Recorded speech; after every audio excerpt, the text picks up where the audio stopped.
Welcome, traveler of time and thought. As night gently falls and the weight of your day begins to lift, you find yourself drawn to stories not of kings or wars, but of quieter curiosities, those odd, forgotten rituals that once shaped human connection. In this episode of Boring History for Sleep, we venture into the cobbled paths and candlelit corners of the Middle Ages, not to witness battles or courts, but to eavesdrop on the peculiar whispers of love, courtship, and advice. Advice that was sincere yet strange, romantic yet rigid. Guidance wrapped in superstition, herbs, poetry, and prayers. Advice that told young men to bleed themselves to appear pale and noble, or instructed maidens to hide onions beneath their pillows in hopes of dream-born prophecies. Tonight, we'll unravel the oddly tender and frequently bizarre customs that shaped medieval relationships. Each chapter will explore a different realm of romantic wisdom from the past, some humorous, some haunting, all fascinatingly real. And as we journey through these dusty pages, you may find yourself smiling at the absurdity, or perhaps feeling grateful for the quiet simplicity of the present. If you find comfort in these gentle stories of history, you're welcome to subscribe and return again tomorrow. I'd love to know, where and when are you listening tonight? Are you curled beneath blankets while raindrops touch the window? Or resting quietly in the soft glow of your screen? Whatever the setting, let's dim the lights together, ease the noise of the outside world, and drift into a slower time. A time of courtly dances, strange remedies, and letters written in secret. Now take a deep breath, and let's begin. In the modern world, a healthy complexion is a sign of vitality, a glow that hints at sun-kissed weekends and proper hydration. But for medieval lovers navigating the labyrinth of courtship, the ideal look for romance was not rosy cheeks or a radiant glow, it was the pallor of moonlight. A sickly, almost ghostly face, pale and somber, was not just fashionable but utterly desirable. To the medieval eye, pale skin whispered of nobility, purity, and the kind of genteel suffering that only someone worthy of love might endure. To understand why this aesthetic held such sway over the hearts of medieval suitors and their admirers, we must begin with the concept of class. In a society rigidly divided between peasants and the elite, your appearance served as a kind of unspoken resume. The paler your skin, the clearer the signal that you did not toil in the fields. You did not bake in the sun from dawn to dusk or blister your hands harvesting grain. No, you were someone whose life unfolded in shaded halls and candlelit chambers, someone whose skin remained untouched by labor. In a world where your birth dictated almost everything about your fate, pale skin became the ultimate emblem of privilege. But it went beyond mere appearances. Pale skin was thought to reflect one's inner state. Just as a fainting woman was seen as delicate and desirable, a pale man was interpreted as sensitive, poetic, even melancholic. Melancholy itself was often associated with creative minds and passionate hearts. A man who looked weary or thin might be suffering from lovesickness, that most dramatic and oddly romantic of ailments. In fact, looking like you were about to faint from longing could win you more affection than actual strength ever could. The advice books of the time, those awkward, hand-inked scrolls of wisdom that claimed to teach the art of wooing, offered many suggestions for achieving this ideal. One common tip: avoid sunlight at all costs. Wealthy young men, especially those in courtly circles, often carried parasols or arranged to travel under canopies. Some went further still, applying lead-based makeup to whiten their skin, a practice borrowed from the ancient Romans, and tragically continued into the Renaissance. These concoctions, often laced with mercury or vinegar, ate away at the skin beneath, leaving many permanently damaged in the name of beauty. But perhaps the most bizarre method of all was the practice of bloodletting for beauty. Physicians of the time, still operating under the humoral theory passed down from Galen, believed that the body was composed of 4 fluids: blood, phlegm, black bile, and yellow bile. Imbalances in these humors were said to cause illness, and one cure-all was to remove some blood, usually via leeches or lancets. But for some romantic souls, this wasn't just about health, it was fashion. Young nobles would request small bloodlettings not because they felt unwell, but because they believed it gave their skin the desired pale translucence. Some even wore tight bindings on their arms or legs to reduce circulation and achieve that coveted light-headed look. A flushed cheek was common among peasants. A pale one was the mark of someone lost in thought, or in love. It wasn't only men who participated in this strange cosmetic pursuit. Women too were expected to maintain a ghostly pallor, although their methods leaned toward more passive approaches. Many women of the court were advised to stay indoors, wear long veils, and powder their faces with mixtures of chalk, flour, or crushed lily petals. If they couldn't achieve the right look naturally, they might paint delicate blue veins along their necks and temples using a thin brush. The effect was intended to suggest translucence, an ethereal beauty that hinted at fragility. To be transparent was, in a way, to be desirable, your skin a window to your noble, tender soul. One of the more peculiar beliefs about skin tone involved the moon. Folk wisdom from France to Flanders claimed that moonlight could whiten a young woman's skin and purify her heart. Girls were encouraged to sit by open windows at night, letting the glow of the moon bathe their faces while whispering prayers to Saint Agnes, the patron saint of young maidens. It was thought that a girl who dreamed of her future husband on Saint Agnes' Eve had been blessed with a vision of true love. And if she looked pale and divine come morning, even better. Her heart was ready, and her beauty had been certified by the heavens. There's a haunting quality to all of this willingness to feign illness for the sake of love, to chase a ghostly look with such devotion. But for many, it wasn't just about beauty or fashion. It was about embodying a kind of romantic ideal. In medieval literature, especially in the French and English courts, love was supposed to be painful. The concept of fin amour, or courtly love, demanded that lovers suffer nobly and in silence. A man might pine for years after an unattainable lady, writing poems of sorrow and dreaming of her eyes, her scarf, her voice. To look well-fed or suntanned was to suggest you were too comfortable, too content. Real lovers should be gaunt, sleepless, and heartsick. To be love-struck was to be visibly undone. The troubadours and poets of the age reinforced this image.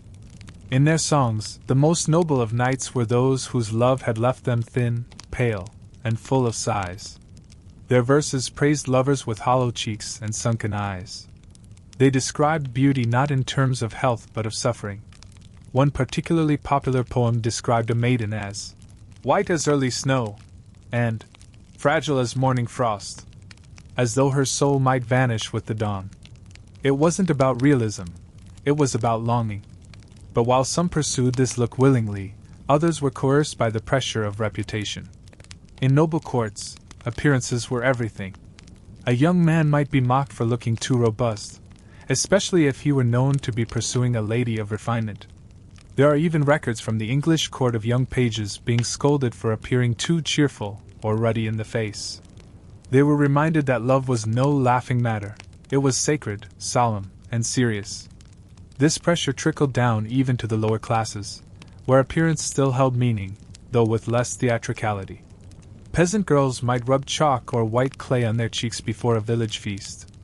Shepherd boys might wear extra layers under their tunics to appear thinner, even in summer. The hope was to mimic the courtly look, to suggest that they, too, were touched by the drama of love, even if their lives were filled with more work than poetry. Religious teachings also played a role. The church often linked pale skin to chastity and virtue. Saints and virgins were depicted with luminous, almost translucent complexions. A pale face was seen as spiritually clean, untouched by sin or desire. For a young woman, to appear pale was to present herself as both beautiful and morally upright.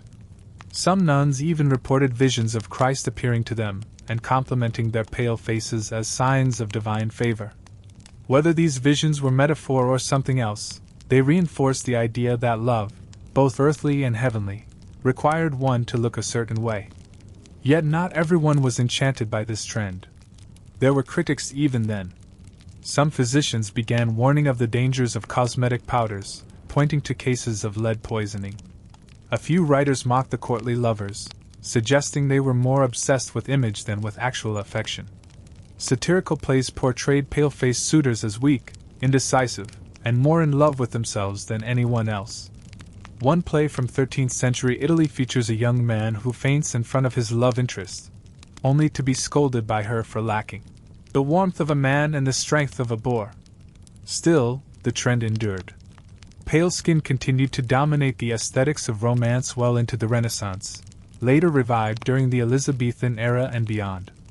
The idea that a love-struck person should look visibly distressed never fully vanished.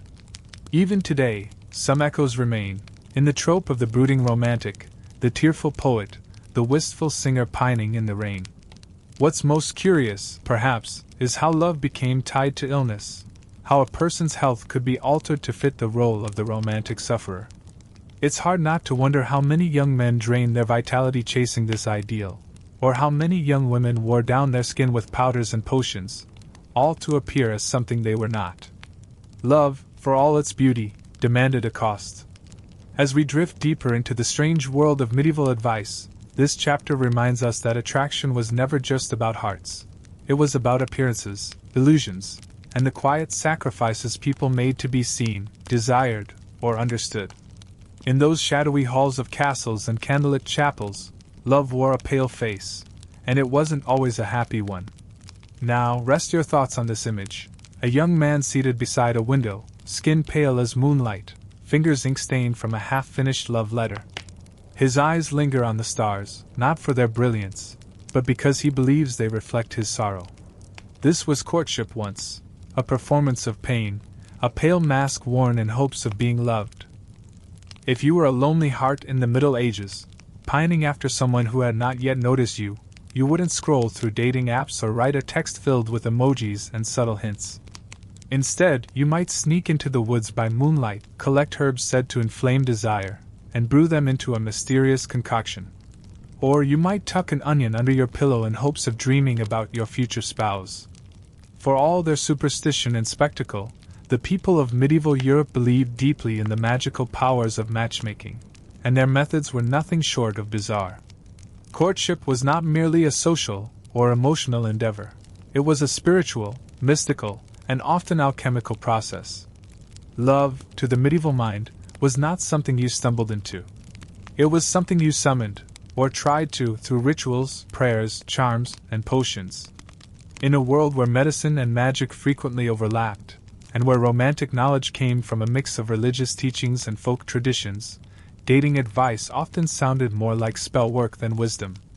Let's begin with the most infamous tool in the medieval romantic arsenal, the love potion. Found in herbals, manuscripts, and whispered from healer to hopeful maiden, these brews promised to awaken affection in even the most indifferent heart.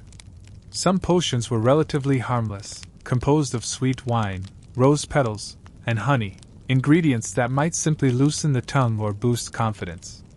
But others were much more sinister, including aphrodisiacs made from mandrake root, deadly nightshade, or even dried animal organs. The logic behind these potions was often sympathetic magic. If a rabbit's heart was thought to inspire passion, then drinking it in wine might transfer its properties to you, or to your unsuspecting beloved. One documented 14th century recipe from rural France instructed the user to boil rosemary, thyme, and powdered deer antler in goat's milk, then strain the mixture through a silk cloth while reciting a psalm backwards. This resulting tonic was to be offered to the target of your affection in a golden cup. If they drank it, their heart would supposedly turn toward you by nightfall. If they refused, well, there were other means. Not all advice focused on physical consumption. Much of it centered on dreams. In England, young women were told to sleep with a slice of raw onion under their pillow on certain holy nights, particularly St. Agnes Eve, January 20th. The belief was that the strong scent of the onion would carry them into a special dream realm, where they would see the face of their future husband. Some versions of the ritual required eating the onion beforehand, no easy feat, and then praying for a vision before lying down in complete silence. If no dream came, it might mean your match had not yet been born. Other dream rituals were more elaborate. One manuscript from 13th century Germany describes the mirror of the bride, a small polished metal disc said to reflect only the image of one's future spouse under moonlight. Young women were told to stare into the mirror on Midsummer's Eve, chant a charm 3 times, and then sleep with it under their left breast. The charm, written in Latin, promised to unbind the threads of fate and allow one's true love to appear in their dreams. Some girls reportedly awoke screaming after these rituals, claiming to have seen shadowy figures or strange creatures instead of lovers. Nevertheless, the ritual endured for centuries. Sometimes the bizarre extended to clothing. In parts of rural Italy, it was believed that wearing your clothes inside out on certain nights would make you irresistible to others. A maiden might turn her gown backwards, braid her hair with garlic stems, and walk barefoot around the church 3 times, backwards, while reciting a rhyme asking for love. If she performed the ritual correctly, she would supposedly see the man destined to marry her standing at the door of the church. These customs mixed local superstition with Christianity, producing a blend of folklore that was both charming and chilling. Of course, not all strange advice came from the countryside. Even within noble courts, odd practices were passed down in books and letters. One such example is the Book of Love and Manners, written by an anonymous 15th-century cleric for a young nobleman seeking a bride. The book includes this gem of advice. When thou findest her thou desirest, pluck 1 hair from her comb and bind it to thy chest beneath thine tunic, that her spirit may soften to thee. This act was to be done in secret, and the hair was to remain close to the skin until the woman showed favor or until a fortnight had passed. If nothing changed, the book advised burning the hair in holy fire, and beginning again with a new object, perhaps a ribbon or a glove. Then there were the food charms. Medieval lovers often believed that desire could be influenced through the stomach. A woman might prepare a pie filled not just with fruits and spices, but with symbolic ingredients: saffron for passion, rosemary for memory, and ground almonds for fertility. Some more extreme recipes included drops of blood, taken from a finger prick, or, more disturbingly, from other bodily sources. These offerings were served with great care, often without the suitor knowing the true contents. Eating the dish was said to bind the eater's affections to the cook. Whether this was psychological suggestion or true belief in magic, the result was the same: a hidden attempt to engineer love.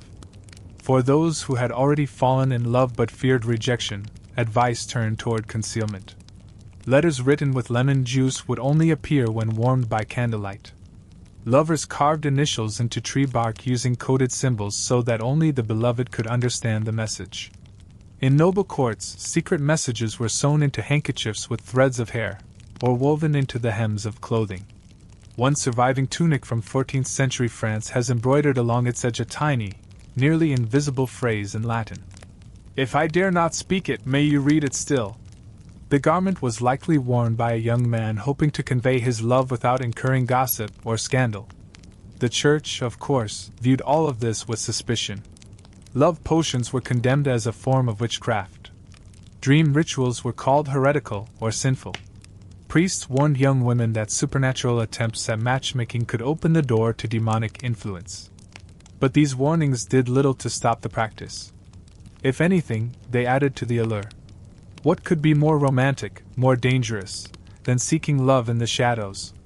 It's important to remember that in a society where marriage was often arranged, and courtship tightly controlled, these strange customs gave people, especially women, a sense of agency. They may have been silly or superstitious, but they allowed people to feel as though they were doing something, taking fate into their own hands. The girl placing an onion under her pillow or stirring herbs into a drink wasn't just hoping for love, she was reaching for it, however awkwardly. In time, many of these traditions faded or were absorbed into folk customs. But a few linger even today. The idea of seeing your future spouse in a dream still appears in some European superstitions.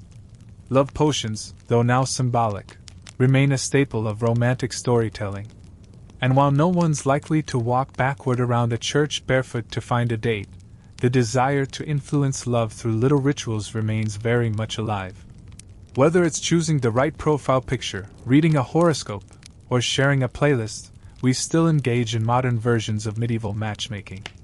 So as you drift further into stillness, imagine a young girl in a stone cottage, brushing her hair by moonlight, whispering a rhyme as she places a small onion beneath her pillow. She's not waiting for permission, she's daring fate to speak. And in the chapters to come, we'll explore even more curious customs from a time when love was half emotion, half enchantment. In our modern imagination, love is often portrayed as something loud, full of grand gestures, passionate confessions, and fireworks both literal and emotional. But in the world of medieval Europe, love was far more subtle and often deliberately restrained. In fact, some of the most bizarre dating advice from the Middle Ages revolved around not speaking at all. Silence, suffering, and emotional endurance were not just accepted, they were encouraged, especially under the highly influential philosophy of courtly love. According to this tradition, the most romantic thing a person could do was fall deeply in love with someone and then never tell them. Courtly love, or fin amour as it was known in its earliest Occitan form, was a social and literary concept that emerged in the noble courts of southern France in the 12th century. It soon spread through Europe, especially into England and Italy, and took deep root in aristocratic culture. It wasn't just a poetic ideal, it came with its own bizarre rulebook for how love should work, and it was anything but simple. This highly formalized system promoted love as a spiritual, elevating force, but also a torturous one. The ideal relationship was between a knight and a noble lady, often one who was married or unattainable, and the love was never consummated. The greater the suffering, the more noble the love. The foundational texts of courtly love were full of elaborate instructions for how lovers should behave. For instance, a knight who had fallen in love was supposed to keep his feelings secret and worship his beloved from afar. He might write poems, sing songs, or perform brave deeds in her honor, but never dare to speak his desire unless granted permission. If she smiled at him, that was a reward. If she gave him a glove or a piece of ribbon to carry into battle, it was a sacred treasure. If she ignored him entirely, he was to suffer nobly and without complaint. The mere act of loving her, even without any hope of return, was said to improve his soul. One of the more curious elements of this belief system was the idea that love should be earned through hardship. Knights were encouraged to take on dangerous quests or acts of charity in order to prove their worthiness. In a few recorded cases, knights even starved themselves or slept on cold stone floors to demonstrate their devotion. This wasn't about physical attraction or even companionship, it was about idealization and sacrifice. Love was something that lifted you toward virtue, and suffering was its crucible. Books like De Amore by Andreas Capellanus, written in the late 12th century, attempted to codify the strange rules of this emotional dance. Among its oddest pieces of advice was the notion that true love cannot exist between married people, not because marriage was immoral, but because love, by definition, had to be a secret torment. According to Capellanus, the best kind of love was adulterous in theory but never acted upon in practice. This logic made courtly love seem more like a spiritual discipline than a relationship. In fact, many scholars compare it to religious devotion, a kind of emotional martyrdom performed in the name of an ideal. For young people raised in noble households, these ideas weren't just poetry, they shaped real behavior. A young squire might fall hopelessly in love with the lady of the manor, composing long verses about her virtues while never daring to speak her name aloud. He might perform acts of valor on the battlefield and dedicate them to her, even though she barely noticed. Meanwhile, the lady herself, well schooled in the games of courtly affection, might reward him with a cryptic smile, a half-word, or a carefully calculated gesture. But she would never break the rules by openly acknowledging him. That would ruin the entire illusion. Women, too, were given their own roles in this romantic drama. While they were typically placed on a pedestal, they were also expected to uphold the structure of silence and restraint. A lady who responded too eagerly to a suitor's attention risked being seen as unvirtuous. Instead, she was advised to maintain a cool distance, to test her admirer's loyalty through long silences and subtle cues. Some manuals even suggested that a woman should deliberately give contradictory signs of interest, to smile one day, frown the next, in order to keep her lover in a constant state of emotional uncertainty. The more he suffered, the deeper his love was presumed to be. Of course, such a system created plenty of emotional confusion and social tension.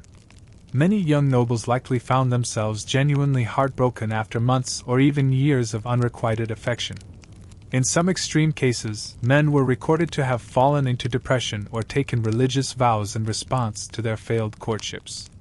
A few even died by taking their own life, according to the poets, though whether these stories were factual or literary exaggeration is difficult to say. Despite its emotional intensity, courtly love often had very little to do with actual marriage. Most noble unions were arranged by families and served political or economic purposes. Love was seen as a separate sphere, something that might occur before or after marriage, but not within it. If anything, courtly love provided an outlet for emotions that had no place in the rigid institution of marriage. It allowed people to feel deeply, write poetry, and fantasize without disrupting the structure of society. In this way, it was both escapist and oddly practical. Over time, the concept of courtly love evolved and was increasingly parroted in literature. Chaucer, in the Canterbury Tales, gently mocked its excesses. Later writers, such as Shakespeare, exposed the contradictions and hypocrisies within the system.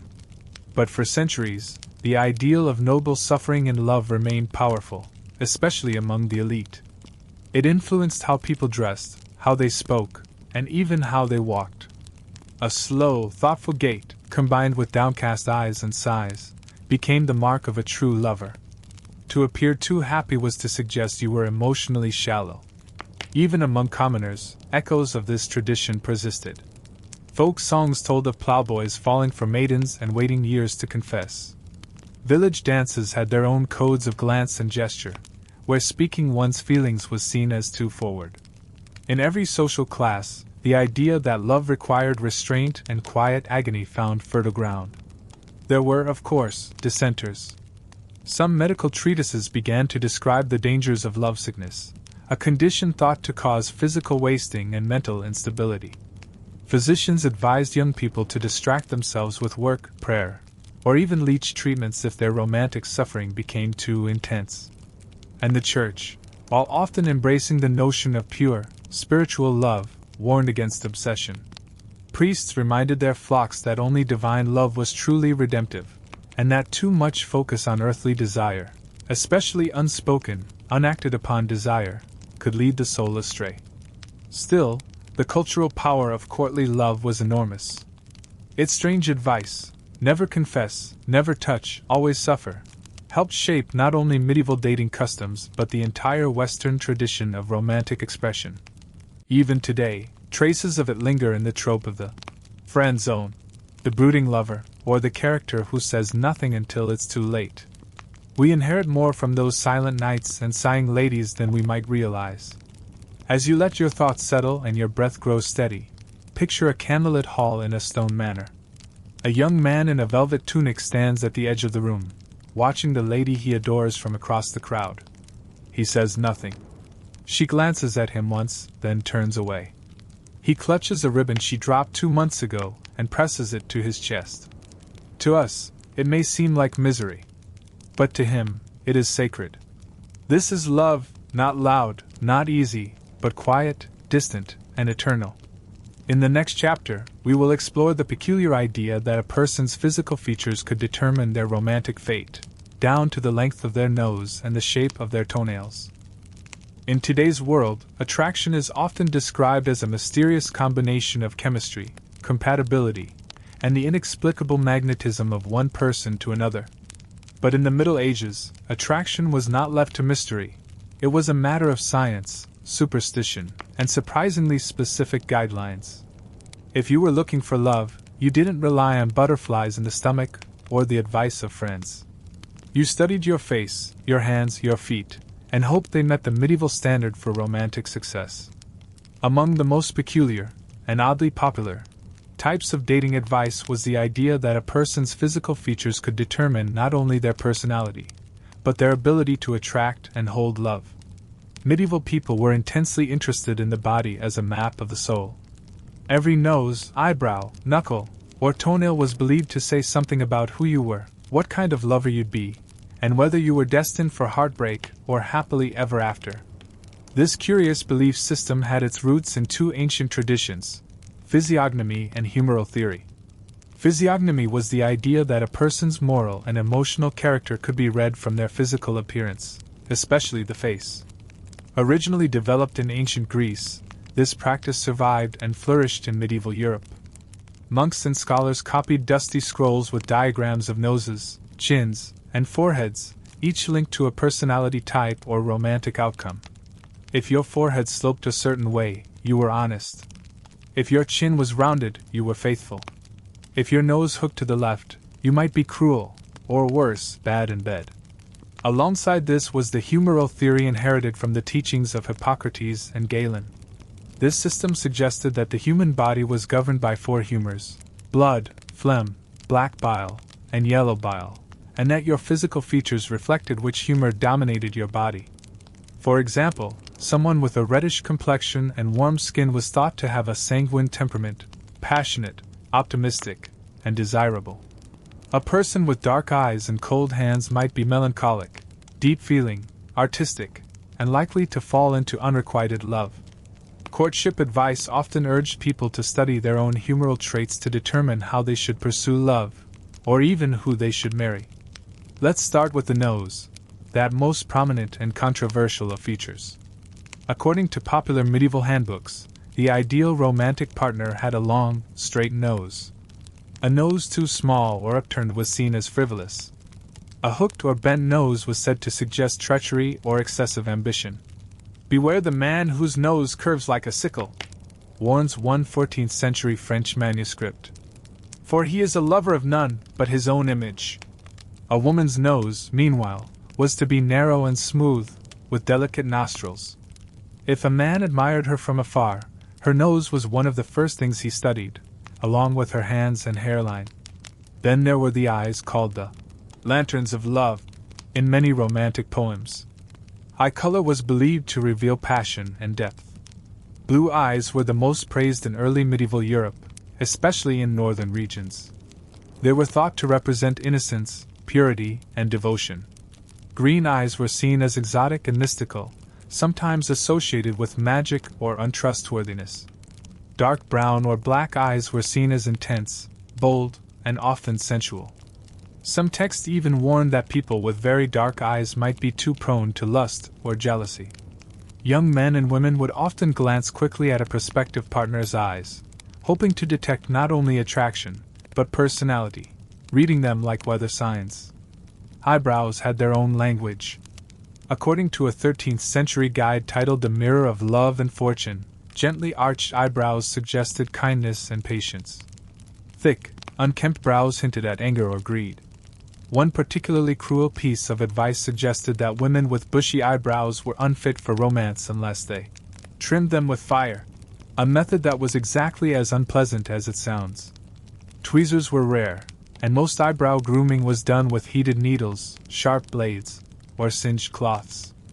A smooth brow wasn't just beauty, it was a sign of good breeding and a gentle heart. Next came the lips, which were judged not just by fullness or color, but by symmetry and silence. Yes, silence. Lips that talked too much, especially on women, were criticized in advice books as slippery or ill-fated. Men were told to seek out women with modest mouths, small, closed, and quiet. Full lips were admired, but only if they belonged to someone who knew when to keep secrets. Kissing, while considered one of the most romantic acts, was not something done casually. In some regions, a kiss was a binding promise, equivalent to a modern engagement. Thus, the shape and stillness of the lips mattered immensely. Teeth were another point of scrutiny. Straight, white teeth were rare, so they were not a universal standard, but clean teeth were vital. Lovers were advised to choose certain herbs, like mint or parsley, to sweeten their breath. Bad breath was seen as not just unattractive, but spiritually polluting. There are entire sections of medieval hygiene manuals devoted to love and oral care. One even recommends rinsing the mouth with wine and rosemary before speaking to a suitor. A person with rotten teeth might be viewed as careless or even cursed. The hands were next in line. Small, soft hands were ideal for women, as they implied delicacy and nobility. Men, on the other hand, were expected to have strong yet graceful fingers, a sign of both swordsmanship and tender affection. Palmistry, a form of divination, was often used during courtship. A young woman might ask an older aunt or herbalist to read a suitor's palm, looking for the line of love, or the star of Venus. If the lines crossed badly or if the mounts were sunken, the match might be reconsidered. Physical compatibility, it was believed, could be foretold in the wrinkles of your hand. One of the strangest features to be judged was the foot. Open-toed shoes were rare, but when they did appear, at festivals, in bathhouses, or on summer walks, people paid close attention. A long second toe was said to indicate leadership, while short toes suggested obedience. Narrow feet were preferred on women, wide feet on men. Flat-footedness was sometimes linked to laziness, or a weak spine. There are even surviving love poems dedicated to feet, praising their daintiness or comparing their movement to swans gliding across water. It sounds strange, but in a world with few visual distractions, every inch of the body became a subject of fascination. Hair, too, held deep symbolic and romantic power. Long, glossy hair was admired in women and often linked to fertility. Blondes were idealized in Northern Europe, while dark hair was praised in the Mediterranean. Women sometimes dyed their hair with saffron, lye, or even urine to achieve the right color. Men, meanwhile, were expected to keep their hair neatly trimmed, unless they were poets or musicians, who were allowed more dramatic flair. A man with unruly curls might be seen as passionate, while a bald man was unfortunately associated with old age and weakness, regardless of his actual years. Some features couldn't be changed, but advice books still tried to offer remedies. A girl with a crooked nose might be told to carry rose oil in her sleeves to distract from her face. A boy with weak eyes might be urged to wear blue, a color believed to enhance perception and attract kindness. Certain poses or clothing styles were recommended to hide flaws or emphasize strengths. A narrow face could be softened with veils. A broad forehead could be adorned with pearls or decorative bands. Nothing was left to chance. All of this added up to a deeply prescriptive, sometimes oppressive, system of beauty and romance. But it also reveals something touching about the medieval worldview. People wanted to be loved, and they were desperate to understand how. They believed that the body told the truth, that the shape of your ears or the color of your skin could unlock the mysteries of the heart. It may have been misguided, even absurd, but it was also deeply human. So as you close your eyes tonight, imagine a world lit by torches and candlelight, where lovers watched each other from across banquet halls, studying the slope of a nose, the flutter of lashes, the way a hand curled around a goblet. In the quiet spaces between glances, entire love stories bloomed and withered, without a word ever spoken. In an age long before phones, emails, or whispered voice notes, words of love had to be written by hand, carried across great distances by messengers, and delivered into trembling fingers. The love letter was not only a precious artifact, it was a risk, a ritual, and a test of loyalty. In the Middle Ages, when relationships were tightly controlled by families, the church, and social class, the simple act of writing, "I love you," on parchment could carry the weight of scandal, or even danger. And so, strange and elaborate rules emerged around how love letters should be written, sealed, delivered, hidden, and decoded. A love letter in the Middle Ages was rarely casual. It was often a carefully composed declaration of longing, penned in flowery language and filled with layers of metaphor and symbolism. For nobles, who were expected to maintain emotional restraint in public, the love letter was the one place where true feelings could be safely, if nervously, expressed.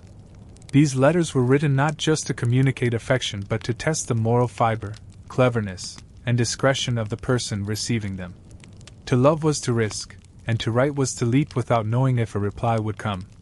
Many of these letters were composed in Latin or French, especially among the educated. The language of love was borrowed from the poetry of the troubadours, filled with phrases like, "My heart is captive in your eyes," or, "Your beauty binds me tighter than any chain." These were not original lines, but that was the point. Love letters were expected to imitate the great writers of the time. If you quoted Ovid, you were clever. If you referenced the courtly ideals of chivalry, you were sincere. Even spelling errors could be forgiven, but using plain speech was considered crude. A truly noble lover wrote with elegance, metaphor, and endless patience. Of course, not everyone could write or read. For many commoners, love letters were dictated to scribes or older relatives. Some village priests, though disapproving of love outside of marriage, were known to help young lovers craft letters in secret, choosing words carefully to avoid scandal. A baker's daughter might pay a few coins to the local deacon to write a note asking her sweetheart to meet her near the chapel on Sunday. He might reply with a single sentence and a pressed wildflower. It was simple, but it carried deep emotion. Secrecy was everything. Love letters had to be hidden with extreme care. They were often tucked into glove linings, sewn into the hems of clothing, or rolled into hollow rings worn around the neck. Some lovers carved messages onto the inside of wooden combs or inked them on the backs of playing cards. One 15th-century letter from a noblewoman to her knight was discovered centuries later inside the binding of a book, folded tightly, stained with wax, and still faintly smelling of lavender. She had signed it not with her name, but with a symbol, a single drawn feather, representing the bird she once gave him as a token. The wax seal was more than a formality. It was a sacred bond. Seals were pressed with unique symbols, family crests, personal mottos, or private emblems known only to the lovers. If a seal arrived broken, it meant someone else had read the letter. This could spell disaster, especially in noble courts, where courtship was heavily scrutinized. A nobleman might lose his land or favor with a lord if found to be courting the wrong woman. A young woman could be sent to a convent, or married off hastily to silence a rumor. And so, couples invented new methods of protection. Some letters were folded in intricate patterns that could only be undone in one specific sequence. Others used wax seals hidden inside double layers of parchment to delay prying eyes. Language itself became a form of defense. Lovers wrote in code, replacing names with symbols or using acrostics where the first letter of each line spelled out a message. One common practice was to assign a secret number to each letter of the alphabet, and write entire messages in numerical strings. Only those who knew the key could decipher the message. In Spain, lovers developed a floral alphabet, where each flower stood for a letter, and bouquets carried hidden meanings. To the untrained eye, it was just a pretty arrangement. But to the recipient, it was a poem of longing. The church took a dim view of most secret love letters. While romantic feelings weren't inherently sinful, they were often seen as distractions from religious duty, especially when they threatened marriage arrangements or encouraged intimacy outside of wedlock.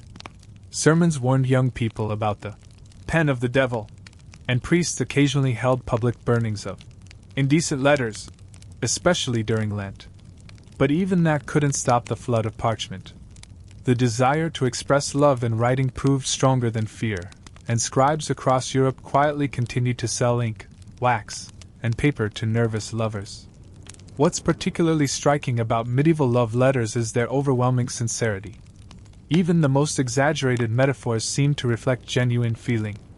A knight might compare his beloved's eyes to twin moons lighting the darkness of his soul, or a village girl might call her sweetheart her stolen breath and guiding star. These weren't clichés at the time. They were the only words people had for emotions they barely understood. Without the constant distractions of modern life, love had room to grow large and dramatic. The heart spoke in poetry because ordinary words felt too small. Yet even with all their beauty, love letters could be dangerous.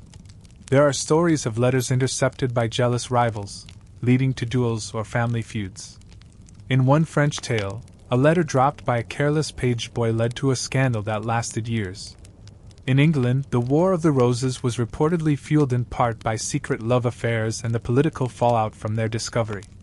And in more than one case, kings and queens fell out of favor, or into war, because of a note that reached the wrong hands. In such a world, a folded piece of paper could be as powerful as a sword. Not all letters were returned, and silence could speak volumes. A lack of reply might mean rejection, disapproval from a parent, or worse, disinterest. For those who waited days, weeks, even months for a response, the anticipation was agonizing. Some would write follow-up letters, apologizing for their boldness or begging for forgiveness. Others would wait in silence, cherishing the act of having written, even if no answer came. The pain of love unacknowledged was part of the medieval experience, and the letter, even unanswered, was still a sacred act. In time, love letters would evolve into literary art. Some were preserved, recopied, and read aloud in salons. Others became part of political or religious history. But most were lost, burned, buried, or forgotten. What survives tells us not only how people loved, but how much they longed to be heard. In a world of arranged marriages and social constraint, the love letter was freedom in ink. A moment of honesty. A whisper that dared to reach across silence. So as you settle further into quiet comfort, picture a candlelit room, a young woman seated at a desk of worn wood, dipping her quill into ink. She hesitates, breath held, and then begins. "My dearest, my only, my unseen star." Her words travel centuries to reach us, not because they were bold, but because they were true. Romance is often imagined as a private, deeply personal journey, something that belongs only to the hearts involved. But in the medieval world, love rarely happened in isolation. Behind nearly every union, whether grand or humble, stood a cast of invisible hands shaping, guiding, and, more often than not, controlling its outcome. Marriage in the Middle Ages was as much a community decision as it was a personal one, and the path to the altar was lined with rituals, restrictions, and the watchful gaze of matchmakers, priests, parents, and neighbors. While stories of star-crossed lovers and poetic courtship filled the literature of the age, real-life love was often far more bureaucratic. Marriage was seen primarily as a social contract, a merger of families, fortunes, or fields.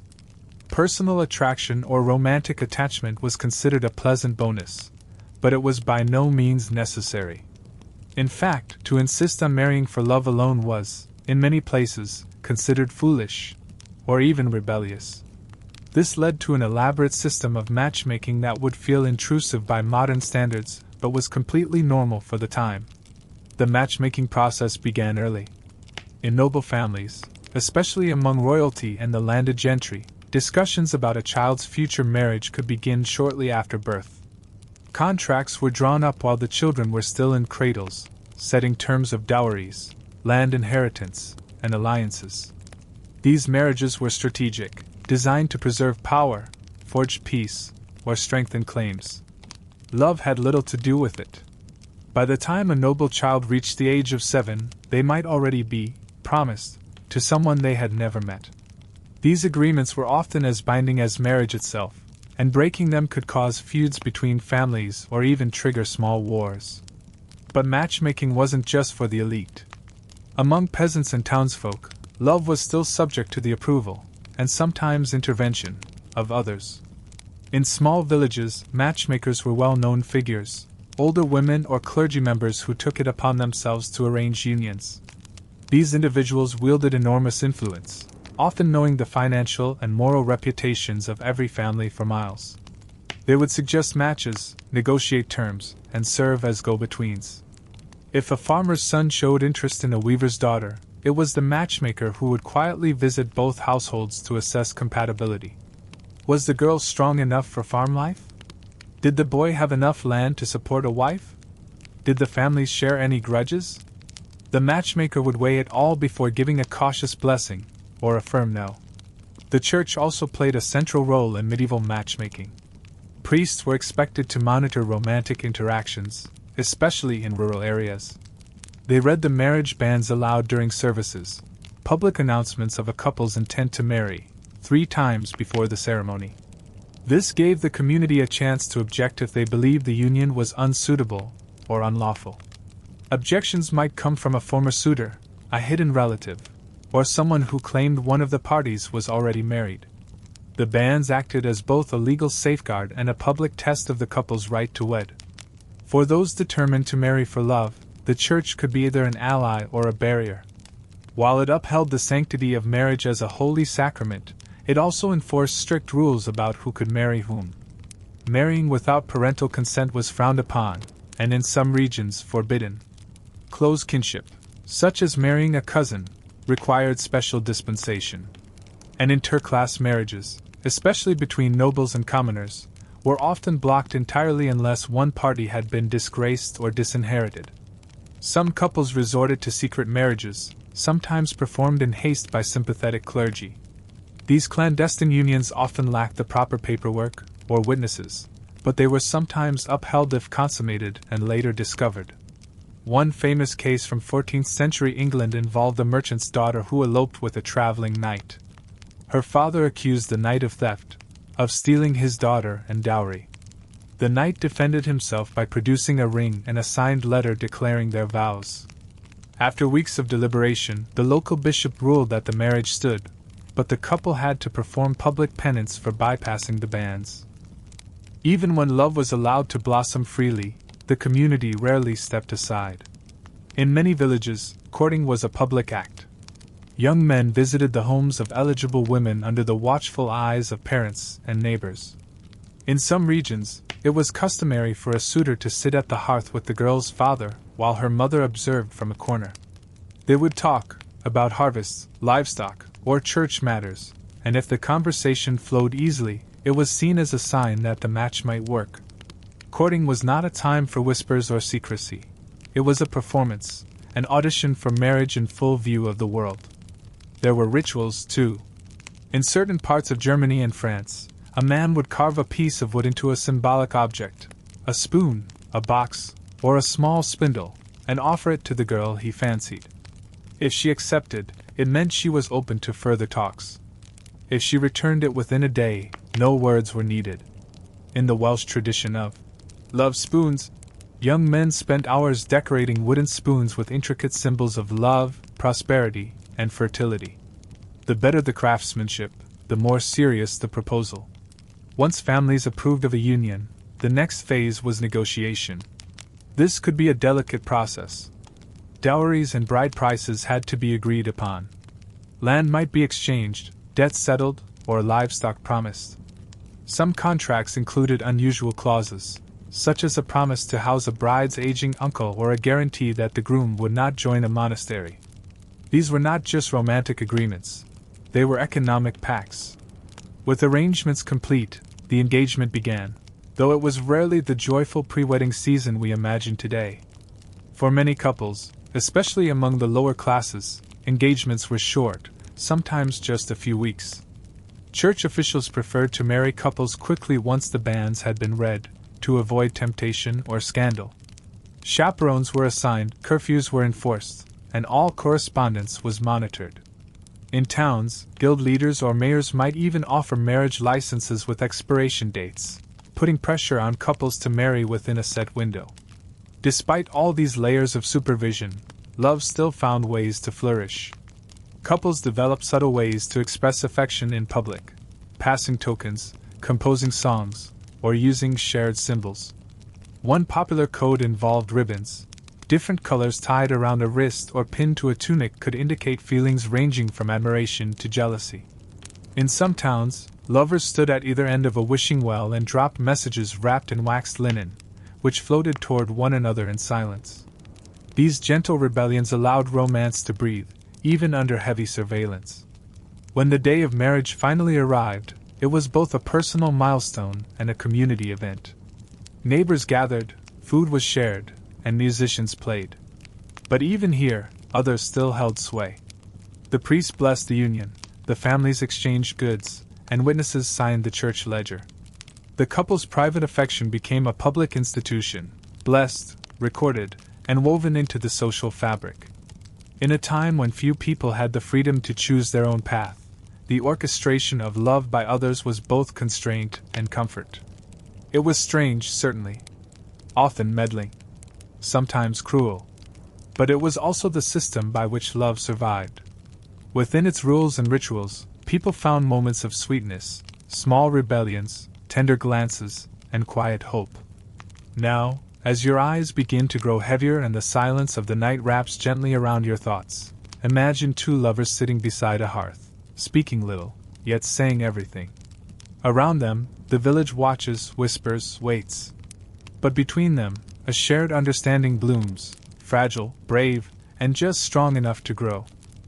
In the stillness of a medieval night, as smoke curled from hearths and candles flickered behind shuttered windows, many turned their eyes upward to the stars. The heavens, vast and mysterious, were not just signs of divine creation, they were also maps of fate, love, and longing.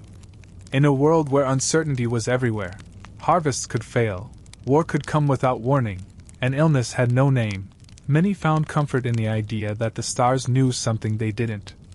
And so, it was only natural that the medieval mind would look skyward not only for spiritual salvation but also for romantic advice. Astrology in the Middle Ages was not some fringe belief reserved for mystics. It was part of everyday life, woven into medicine, agriculture, politics, and yes, matters of the heart. Educated nobles consulted astrologers with the same gravity that they consulted priests or physicians. Monarchs timed their marriages and alliances by planetary alignments. Physicians referenced planetary hours to determine the best time to perform surgery or give herbs. And lovers, both noble and common, looked to horoscopes to find guidance in the murky world of affection and marriage. The basic belief was that every person was born under a specific arrangement of stars and planets, known as their natal chart. This chart, much like a fingerprint, was believed to shape their personality, temperament, and fate. It could tell you whether you were fiery and passionate, or quiet and loyal. More importantly, it could determine who you were romantically compatible with. While today's astrology columns may focus on sun signs alone, Aries, Leo, Virgo, and so forth, medieval astrology was far more complex, involving houses, aspects, lunar phases, and planetary dignities. Romantic compatibility was taken seriously. Manuscripts and astrology books contain detailed charts showing ideal matches based on planetary alignments. For example, a woman born under the sign of Cancer, ruled by the moon, emotional and nurturing, was advised to marry a man ruled by Venus, perhaps a Taurus or Libra, to ensure balance and tenderness. A hot-blooded Aries, ruled by Mars, needed someone steady and earthy, maybe a Capricorn, to temper their impulsiveness. It wasn't just about personality. It was about avoiding disaster. Marrying someone with clashing planetary influences was believed to lead to arguments, infertility, or worse, misfortune. Even the timing of a proposal or wedding was seen as crucial. One popular belief held that marriages begun during a waxing moon would flourish, while those begun during a waning moon would wither. Venus in ascension signaled a good day for romantic confessions. Mercury in retrograde, yes, even then, was a bad omen for communication. The idea was that if the planets governed tides, crops, and human moods, they surely governed love as well. Astrologers would cast charts not only for individual lovers but for the proposed date of their union, ensuring harmony from the heavens down. Some of the most fascinating surviving records come from astrological almanacs, handwritten guides passed between scholars and nobles that included love predictions based on zodiac signs. One such almanac from 14th century Italy contains a full section titled On the Nature of Wedded Love by the Stars. In it, the author describes how the placement of Mars in a woman's fifth house could indicate a passionate but short-lived affair, while Jupiter in a man's seventh house signaled a devoted and fruitful marriage. These ideas may sound outlandish now, but at the time, they were seen as logical extensions of divine order. Of course, not everyone could afford an astrologer. For ordinary people, folk astrology filled the gap. Village-wise women or traveling mystics might read the stars with simpler methods, casting bones, watching the shape of moonlight on water, or observing the behavior of animals under certain constellations. If a girl saw a dog howling at the full moon on a Friday, it was said her future husband would be a soldier. If a man's shadow vanished under the new moon, he was warned to delay any romantic pursuits. These signs were passed from grandmother to granddaughter, whispered at firesides and village festivals. There were also more accessible forms of astrology: zodiac charms, amulets, and love calendars. Lovers carried small wooden discs carved with zodiac signs to attract suitable partners.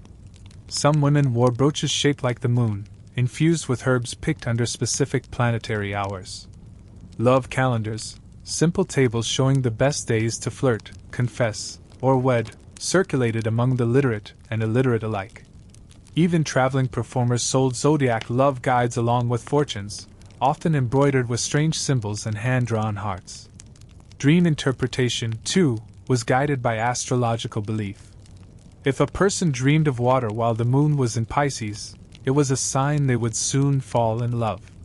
If they dreamed of birds while Mars was prominent, a former lover might return. Entire books were dedicated to decoding these dreams according to the sky. One popular manual instructed dreamers to sleep facing west during Venus hours to increase the chances of receiving a vision of their future spouse. Another recommended sprinkling salt across the threshold before bed to prevent false dreams from Mercury. It wasn't just individuals who followed the stars, monarchs and religious figures did too. King Henry II of England was known to consult astrologers for guidance on political marriages. The court astrologer would map not only the charts of potential brides but also the nation's fate according to celestial signs. Some royal marriages were postponed or even cancelled based on unfavorable alignments. Bishops who disapproved of astrology on theological grounds often found themselves overruled when the stars promised peace or prosperity. Still, the Church remained wary of astrology, especially when it threatened to replace divine authority. Love, after all, was supposed to be a matter of the soul, guided by God, not Jupiter or Saturn. Sermons were delivered warning young people not to place their trust in heathen signs, and some regions outlawed astrological matchmaking altogether. Yet many priests quietly consulted star charts, and monastery libraries held shelves of astrological texts right beside their theological tomes. Love was, after all, a mystery, and the stars offered a kind of answer. Interestingly, some of the earliest Valentine customs were linked to astrology.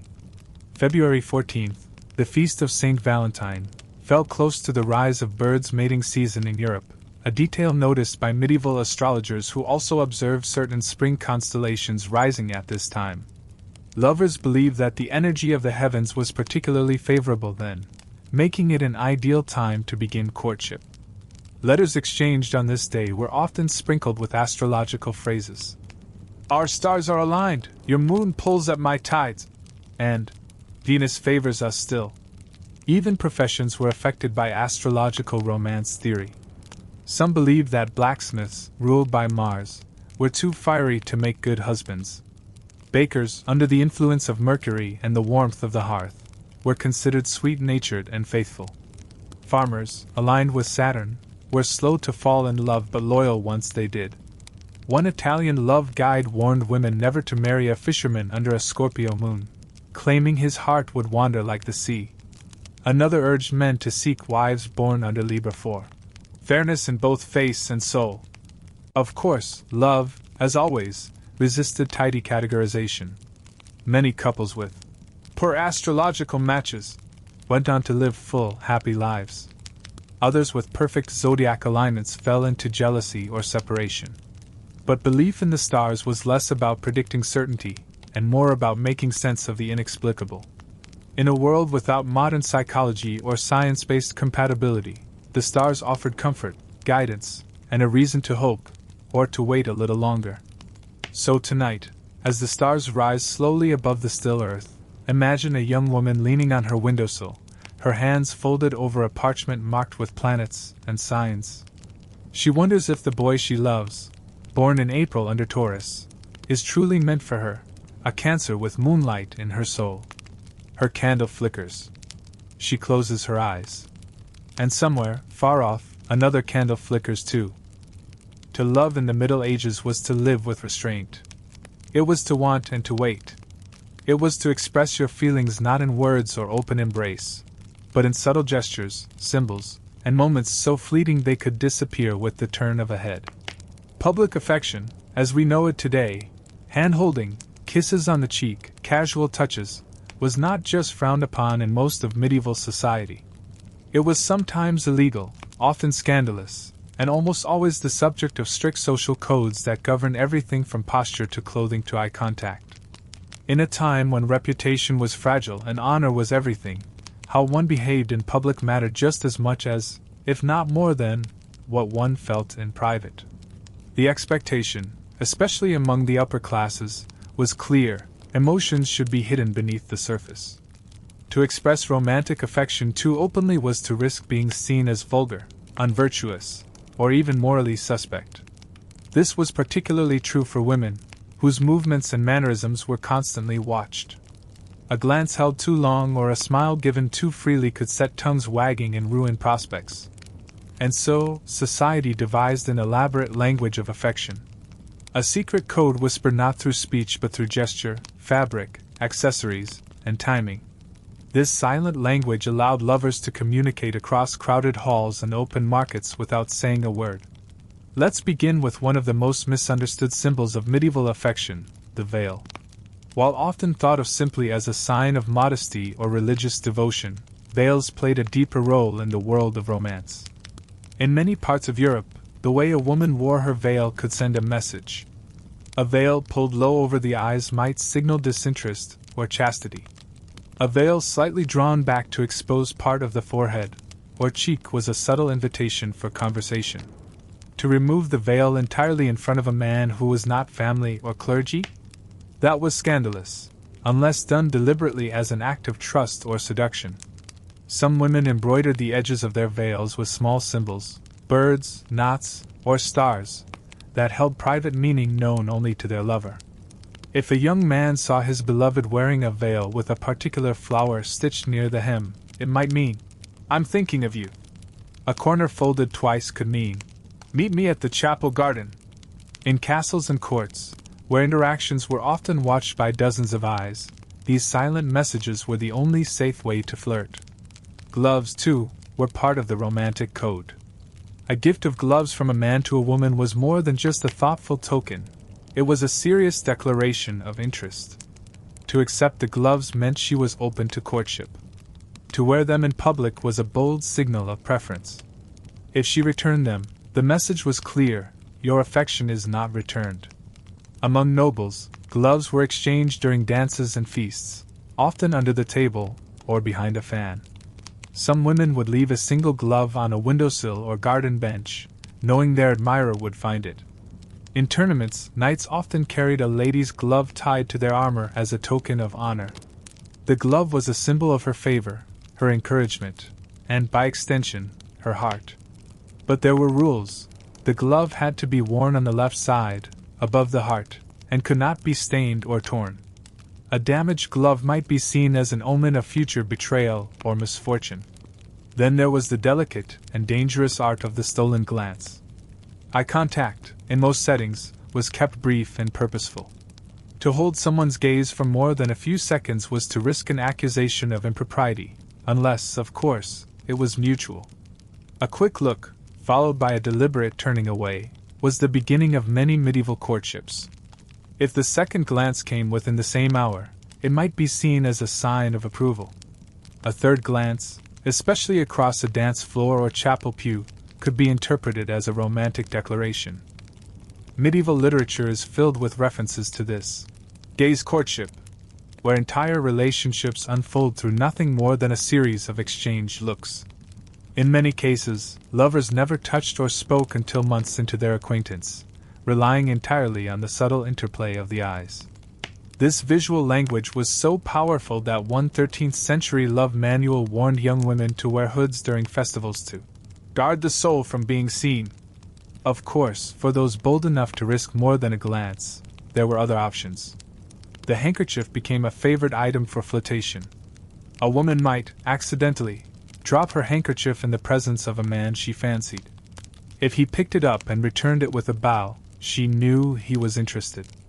If he kept it, especially if he pressed it to his lips, he was signaling that her affection was returned. In some courts, handkerchiefs were scented with rosewater or lavender to enhance the symbolism. Even posture and walking style were used to express interest. A woman who slowed her pace while passing a certain doorway, or a man who lingered near a particular garden wall, was often performing a rehearsed part in the dance of courtship. The way one held a goblet, leaned on a cane, or adjusted a cloak could be part of an elaborate, unspoken dialogue. But not all forms of public affection were subtle. Dances were one of the few sanctioned opportunities for physical closeness between unmarried men and women. At festivals, weddings, and feast days, group dances allowed for brief touches, a hand held, a spin executed, a palm pressed to the small of the back. These moments, fleeting as they were highly charged. A young man who lingered too long or pressed too closely could be reprimanded, or worse, publicly shamed. But a well-executed dance with just the right amount of flair could leave a lasting impression and signal serious intent. One of the most peculiar traditions involved the presentation of fruit as a form of affection. In some regions, offering an apple or a pear, especially one peeled or sliced, was a sign of romantic interest. If a woman accepted and took a bite, it was seen as a subtle agreement to begin a courtship. In more rural villages, carved fruits were given during seasonal festivals, each with a different meaning. An apple with a star meant, "I admire you," while a plum split in half and shared was a promise to meet again. Despite the elaborate codes, these gestures did not always stay secret. Gossip traveled fast in medieval communities. A misplaced glove, a prolonged glance, or a hand held too tightly during a dance could start rumors. Families, clergy, and even neighbors took it upon themselves to intervene when they felt propriety had been breached. In some towns there were public love courts, where minor romantic indiscretions were debated and judged, not always harshly, but certainly publicly. Punishments for violating the unspoken rules of public affection ranged from scoldings and sermons to more creative forms of shaming. In parts of France, those caught kissing in public were made to walk through the village holding a wooden spoon between their lips. In other places, couples seen embracing without permission might be assigned extra church duties or fined a day's wage. But perhaps the strangest aspect of medieval public affection was its emotional complexity. To love someone was to know restraint. To touch was to risk. To glance was to gamble.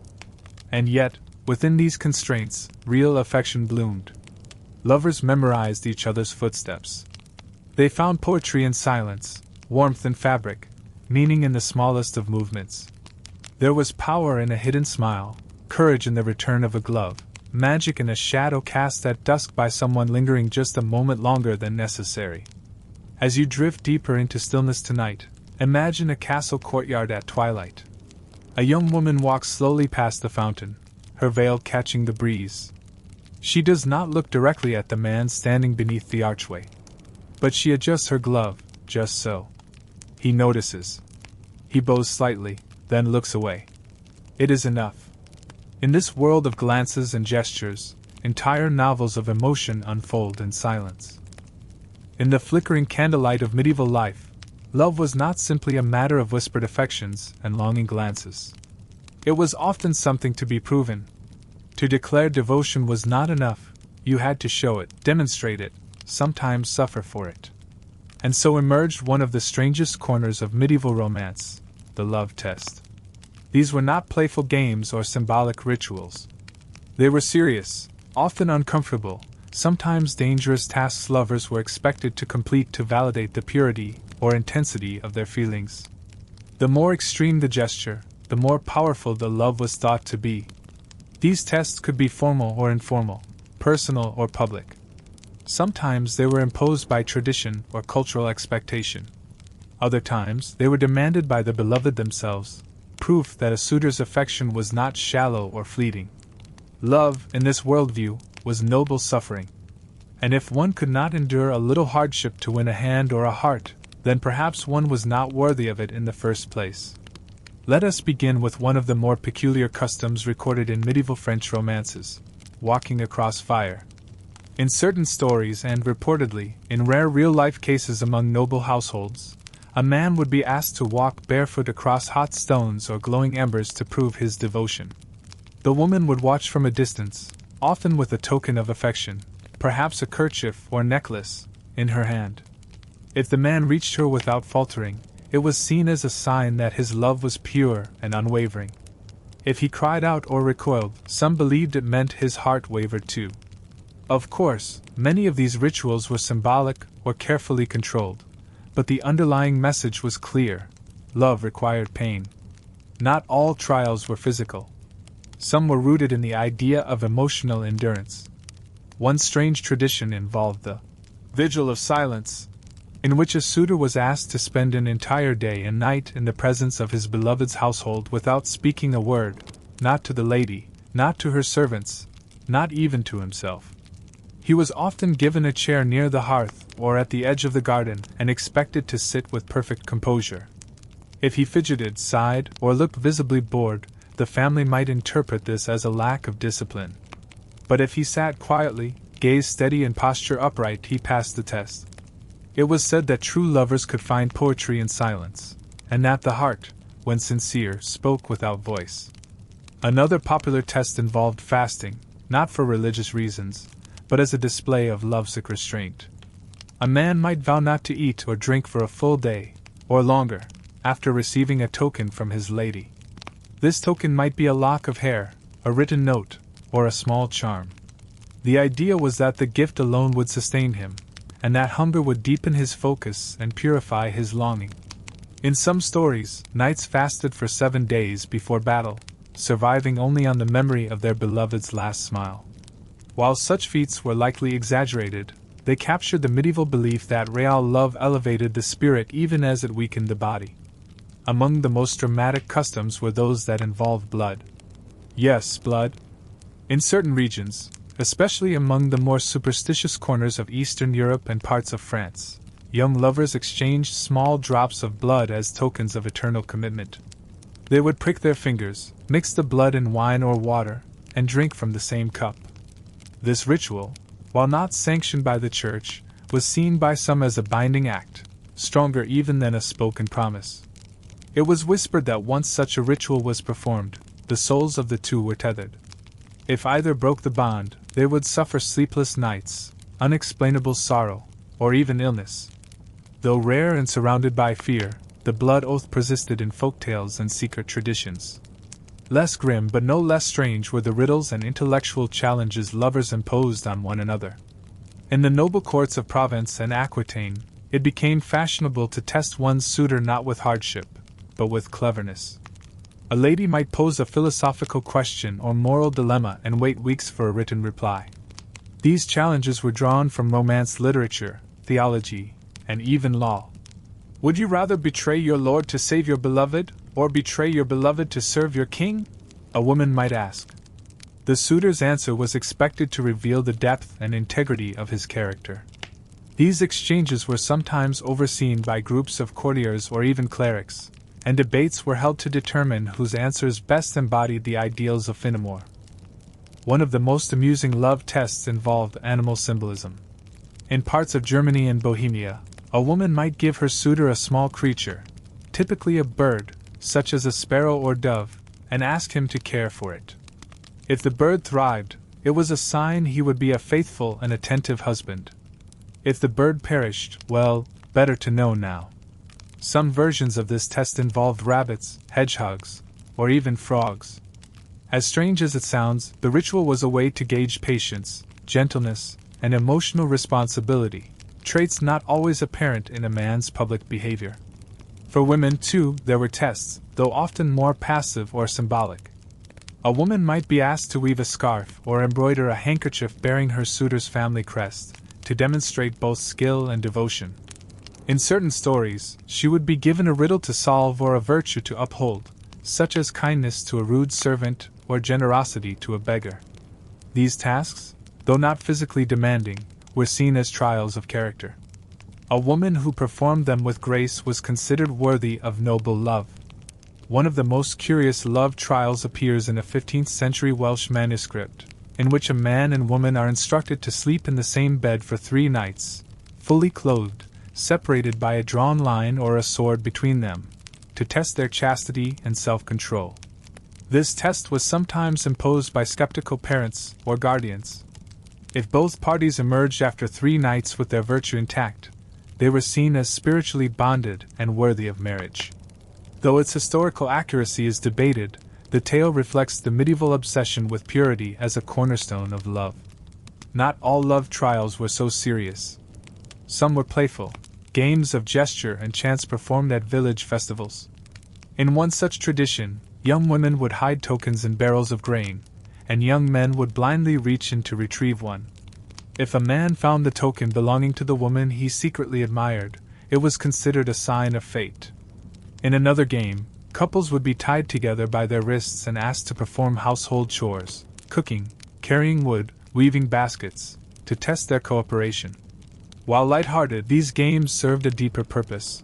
They allowed people to gauge compatibility in a world where conversations were limited and privacy rare. Despite the oddity and sometimes severity of these tests, they offered something essential to medieval lovers: certainty.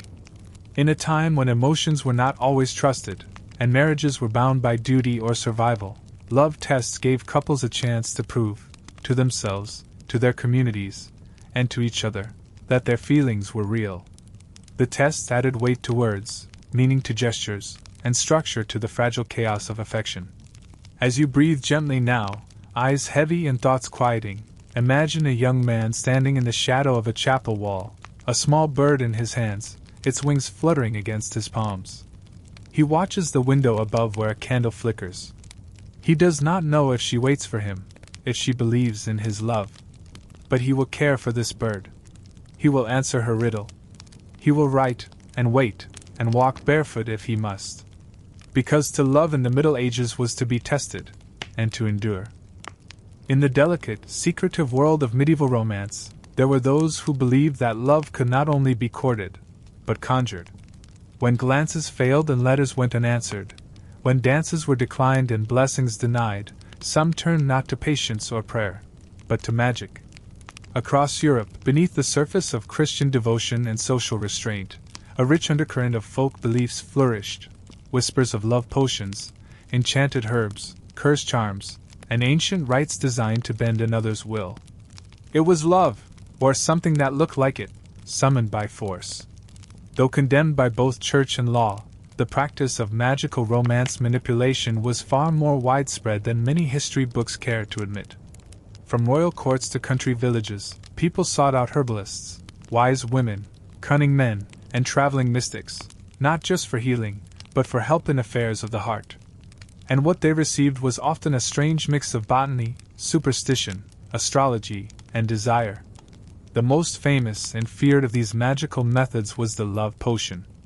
Its form varied from region to region, but its goal was always the same: to make someone fall in love, or at least to feel something close enough to act on. These potions were crafted from herbs with strong associations to passion, fertility, or influence: mandrake, damiana, mugwort, vervain, rosemary, and the ever-present rose petals. The recipes called for the ingredients to be harvested under specific lunar phases, often during a full moon or Venus hour, and steeped in wine, honey, or milk. Some were meant to be drunk by the object of desire. Others were sprinkled on clothing or mixed into food. One 14th century English manuscript includes a recipe that calls for dried marjoram and powdered cinnamon stirred into red wine, with 3 rose thorns dropped in while whispering the name of the beloved. The potion was to be left overnight in moonlight, and then presented as a simple gift. It was said that if the recipient drank it, their thoughts would turn toward the one who made it, and they would dream of them that very night. Some brews were more unsettling. In parts of Eastern Europe, potions were said to include bodily materials: a drop of sweat, a lock of hair, even blood or nail clippings. The logic, drawn from the principle of sympathetic magic, was that something from the lover's body could forge a mystical link. One love spell instructed the practitioner to rub a stolen glove from the beloved with fresh thyme, bury it beneath their bed, and recite a charm for 7 nights. If done correctly, the object of desire would long for the touch of the hand that once wore the glove. These practices were not taken lightly. To meddle with love through unnatural means was dangerous, not just spiritually, but socially. If discovered, the practitioner could be accused of witchcraft, a charge that carried grave consequences. Still, people continued to take the risk, driven by desperation, obsession, or hope. Many of those who offered such services, often older women living at the edges of towns, existed in a strange social space, feared, ridiculed, but also quietly respected. Charms and talismans offered a subtler, and sometimes safer, alternative. Worn close to the skin or hidden in clothing, these objects were meant to influence attraction without ingestion. A small bag containing rose hips, nutmeg, and a sprig of mint might be sewn into a lover's tunic. Coins inscribed with runes were hidden in boots or sewn into the hem of a dress. In Wales, it was common to carry a smooth stone engraved with the symbol of Venus, a circle with a cross beneath, wrapped in red thread and tied around the neck. These charms were often charged with incantations whispered during their creation, giving them power not just through their materials, but through intention. One particularly strange custom recorded in 15th century France involved the use of mirrors. A girl in love might stand before a small hand mirror and whisper her beloved's name 3 times, then breathe on the glass and bury it in rose petals overnight.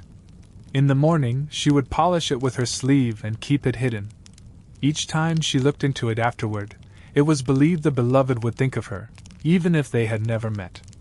Some men performed a similar ritual using reflective surfaces in ponds or fountains, often during festivals or religious feasts. Another popular method of magical influence was the binding spell. This charm was not meant to create love, but to prevent infidelity or wandering eyes.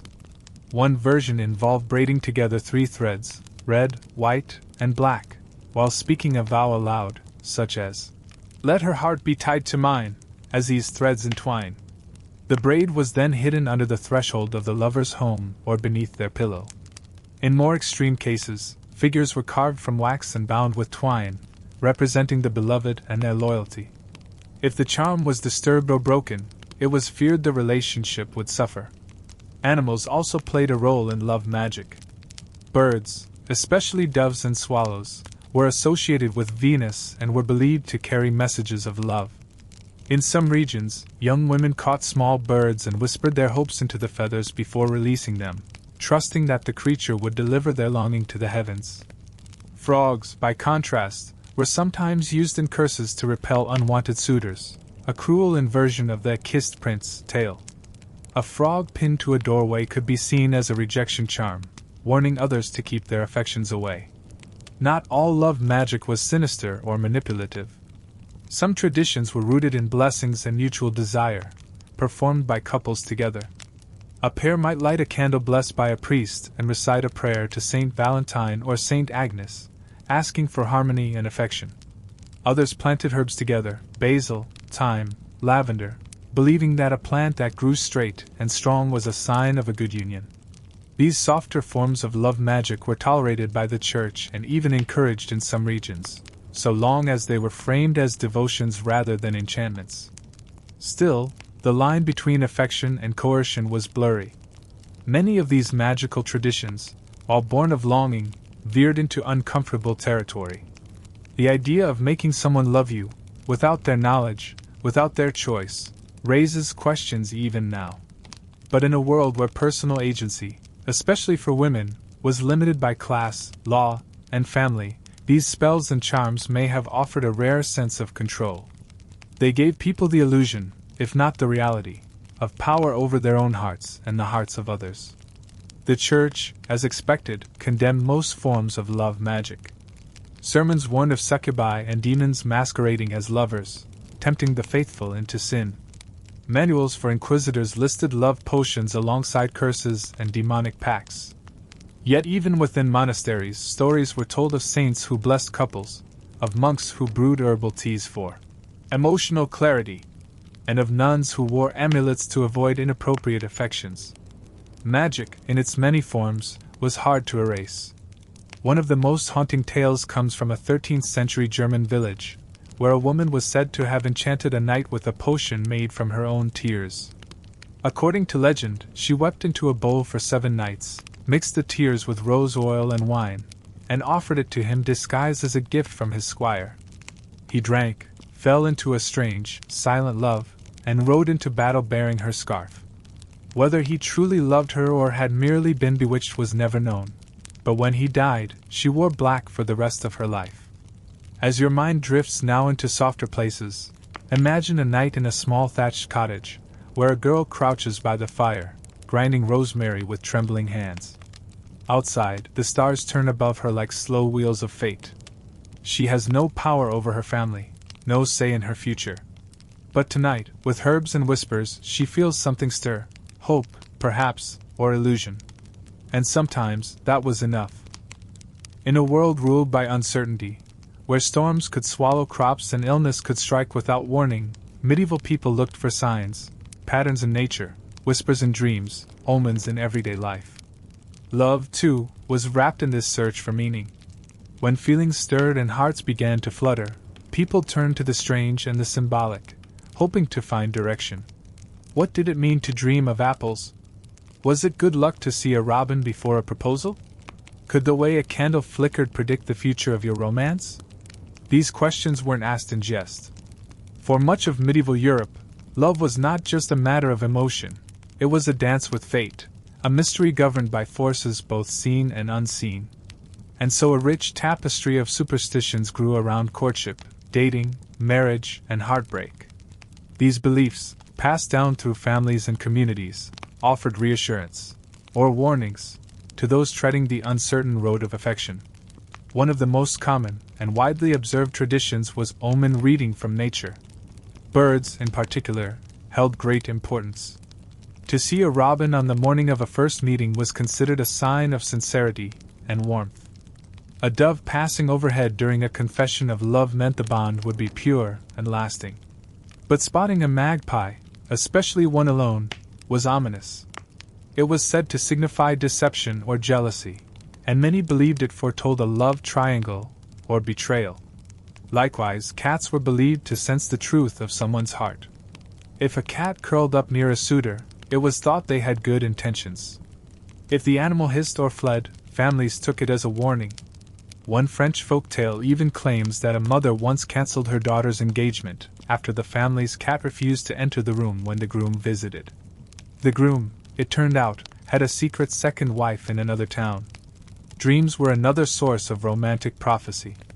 Apples in dreams were almost universally positive, suggesting fruitfulness, affection, or an impending proposal. To dream of running water was more ambiguous. It could mean change, emotional depth, or a journey.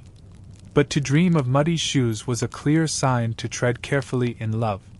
Some manuals offered instructions for dream incubation, such as placing specific herbs, rosemary, chamomile, thyme, under the pillow to encourage visions of one's future spouse. Dreaming of someone's hand was considered a sign they would soon ask for yours in return. The days of the week also held significance for medieval lovers. Certain days were considered more auspicious for romantic ventures. Monday, ruled by the moon, was ideal for quiet confessions or the writing of love letters. Wednesday, associated with Mercury, was favored for first meetings or chance encounters, especially when hoping for witty conversation and strong initial impressions. But Friday, though linked to Venus, was curiously divided in reputation. In some regions, it was seen as the best day to marry. In others, it was said that love begun on a Friday would be burdened by jealousy. Sundays were generally avoided for proposals, as they were sacred and solemn, better suited to reflection than flirtation. Another superstition involved the first object seen in the morning.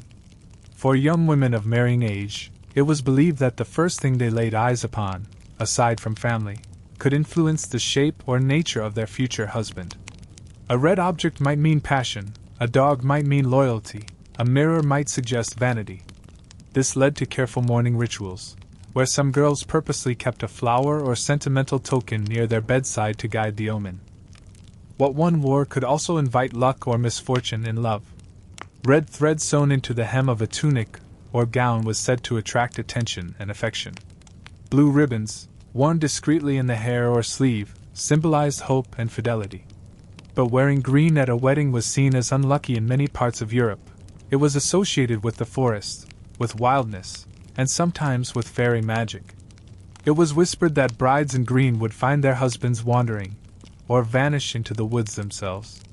To ward off such risk, many brides added touches of white, symbolizing purity and clarity, or gold, symbolizing divine favor. There were also strange taboos. Sweeping over a lover's footprints, even accidentally, was said to erase their memory of you. Young couples walked carefully after markets or festivals, avoiding muddy roads where such imprints might be left. If a lover forgot an agreed-upon meeting time, some believed it was because their name had been spoken aloud by someone jealous. To undo the forgetfulness, One was advised to tie a knot in a ribbon and wear it around the wrist until the next moonrise.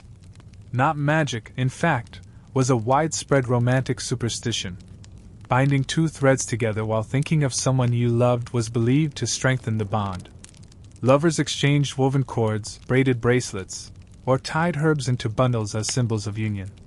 But the knot had to remain tied. If it came loose, it was feared the relationship might fray as well. Some superstitions were linked to sounds and songs. Hearing a church bell at the exact moment you thought of someone you loved was said to be a blessing, confirmation that your feelings were shared or guided by heaven. A cuckoo's call before sunrise, however, foretold a delay or obstacle in romance. Village girls listened for certain bird songs during spring festivals, using them to predict when or whether their suitors would arrive. One curious belief held that if a girl heard a lark while holding a mirror, she would glimpse the face of her future husband reflected behind her. The position of the moon and stars also played a role in romantic superstitions. A full moon was believed to heighten passion and influence dreams, while a new moon was the best time to begin a relationship or make a vow. Some young people watched the night sky for shooting stars, silently making wishes for love. But to see two stars cross paths and disappear behind a cloud was a warning. Do not confess your feelings yet, or you may lose the one you love. Household objects, too, became vessels of romantic fate. Dropping a spoon meant a visitor would soon arrive. If it was your favorite spoon, it meant someone you cared for was thinking of you. If a candle's flame suddenly jumped while two lovers were in the room, it meant their connection was being noticed by angels, spirits, or the watching eyes of fate. Some even believed that baking bread or pastries while thinking of someone could carry your feelings into the food. If the crust split perfectly, your love would grow. If it cracked and burned, there would be trials ahead. Of course, not every superstition was taken seriously. Many were shared with humor at market stalls or whispered among girls at the spinning wheel. But even playful beliefs carried emotional weight. In a world where feelings were seldom spoken aloud, these signs gave people something to hold on to. They made hope visible. They gave meaning to coincidence. They turned love, so often uncertain, so often frustrating, into something tangible and predictable. Tonight, as you lie in stillness, imagine a village girl watching the flame of her candle as it dances in the draught. Her ribbon is tied, her herbs are placed, and her window is open just enough to hear the night birds. She waits, not just for a knock at the door, but for a sign. A sign that she is seen. That her feelings matter. That love is listening. Love in the Middle Ages was often idealized in song and story. Noble knights sighing for unreachable ladies. Maidens dreaming of mysterious lovers by moonlight. But what happened when those longings became reality? When the courtship ended, the vows were spoken, and two people were joined not just in name but in life? For medieval couples, marriage was not merely the end of romance. It was the beginning of a new, often peculiar chapter filled with expectations, rituals, and superstitions, many of which seem deeply strange through modern eyes. While much of the medieval marriage process was formal and practical, contracts, dowries, public ceremonies, the day-to-day reality of being a husband or wife could be colored by customs both tender and bizarre. These were not always written in law or scripture. They were shaped by local beliefs, whispered advice, and long-standing traditions passed down through generations. Marriage was a sacred institution, but it was also deeply personal, and every household had its own strange rules. To begin with, there was the matter of entering the marriage bed. The consummation of a union was not always private. In some noble courts, it was witnessed, not directly, but symbolically, by the community. After the wedding feast, the bride and groom would be led to their bedchamber by family members or friends. There, they were expected to share a ceremonial cup of spiced wine, sometimes with prayers or poems recited by a priest or elder. Guests might remain outside the room, singing or waiting for the couple to emerge and present a token of consummation, such as a ribbon, a sprig of rosemary, or, more awkwardly, a cloth bearing proof of the act. While this tradition was not universal, it reflected the idea that marriage was a public matter, with physical union seen as its final confirmation.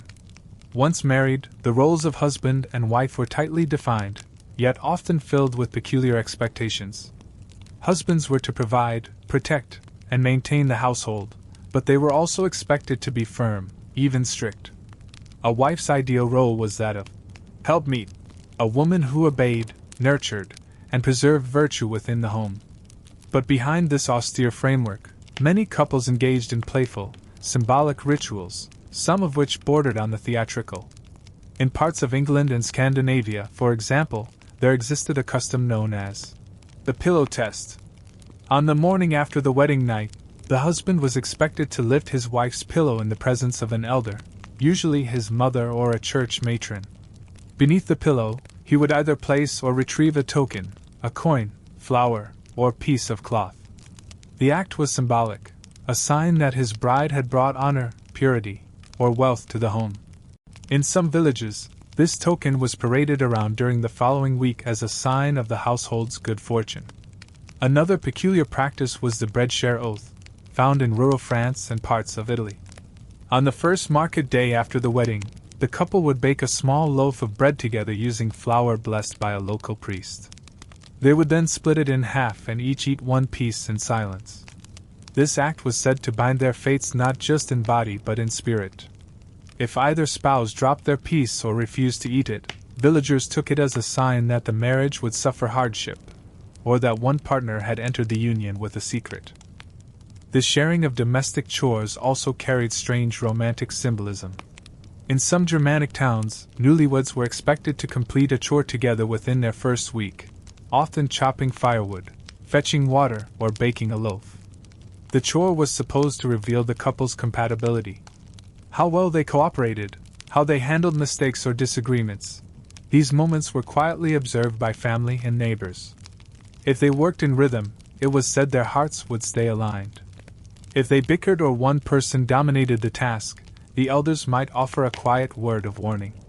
Perhaps one of the most curious customs involved gift-giving between spouses, particularly on the moon's turning, the 4-week anniversary of the wedding. On this day, the wife was expected to present her husband with a small item made by her own hands, a stitched cloth, a carved token, or even a song.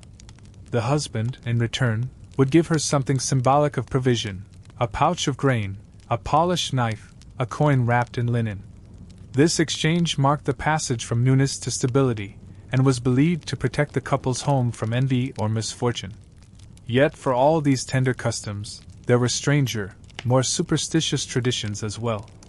In some regions, a wife was advised never to leave the house barefoot for the first month of marriage, lest she walk away with her husband's luck. In others, husbands were told to avoid combing their hair on Wednesdays, a day believed to invite discord if personal grooming distracted from domestic duties. These odd beliefs were part of a broader web of daily rituals that shaped marital life in subtle, persistent ways. One particularly haunting custom came from the Baltic regions, where newlyweds planted a watch tree, a sapling chosen on the day of their union, often an ash or hazel tree. The couple would walk to a chosen place, dig a hole together, and bury a charm beneath the roots, sometimes a lock of hair or a strip of their wedding garments. It was believed that as the tree grew, so too would their union. If the tree withered or was struck by lightning, villagers whispered that the marriage was cursed or that one partner had broken their vows.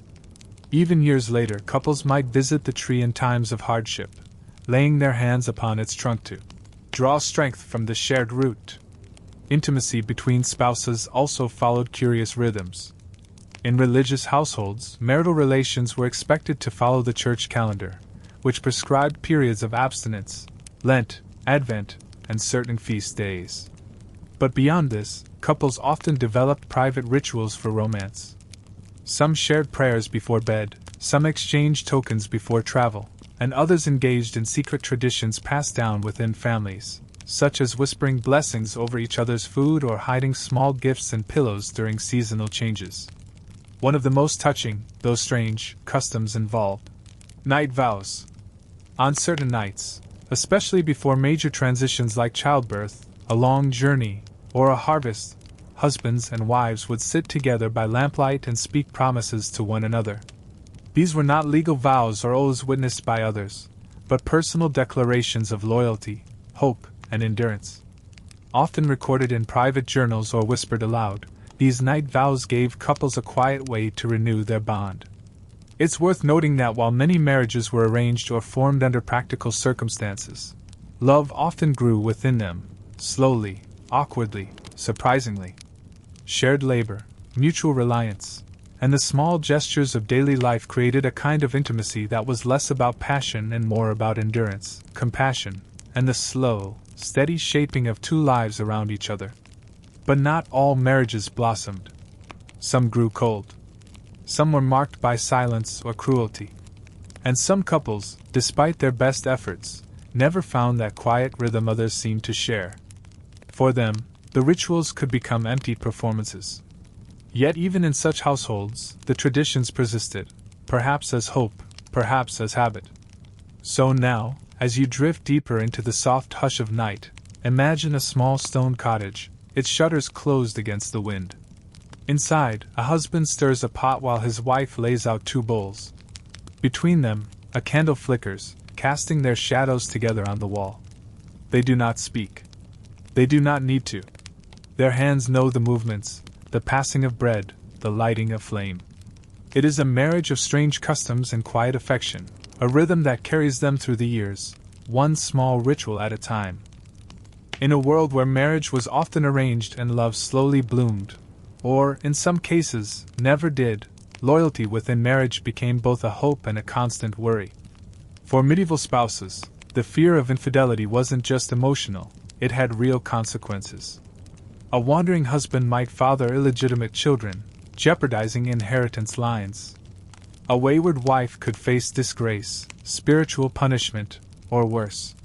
And so, across the towns and villages, castles and cottages of medieval Europe, a quiet collection of customs emerged, all rooted in one desire: to keep the one you loved close and loyal. These weren't always official rules or church doctrines. They were folk beliefs, whispered traditions, and inherited advice, passed from mother to daughter, uncle to nephew, friend to friend. They weren't always kind, and they weren't always just. But they reveal how deeply medieval people feared betrayal, and how far they were willing to go to prevent it. One of the most widespread and peculiar practices was the use of fidelity charms. These were small objects, usually made of natural materials, said to bind a person's heart and body to their spouse.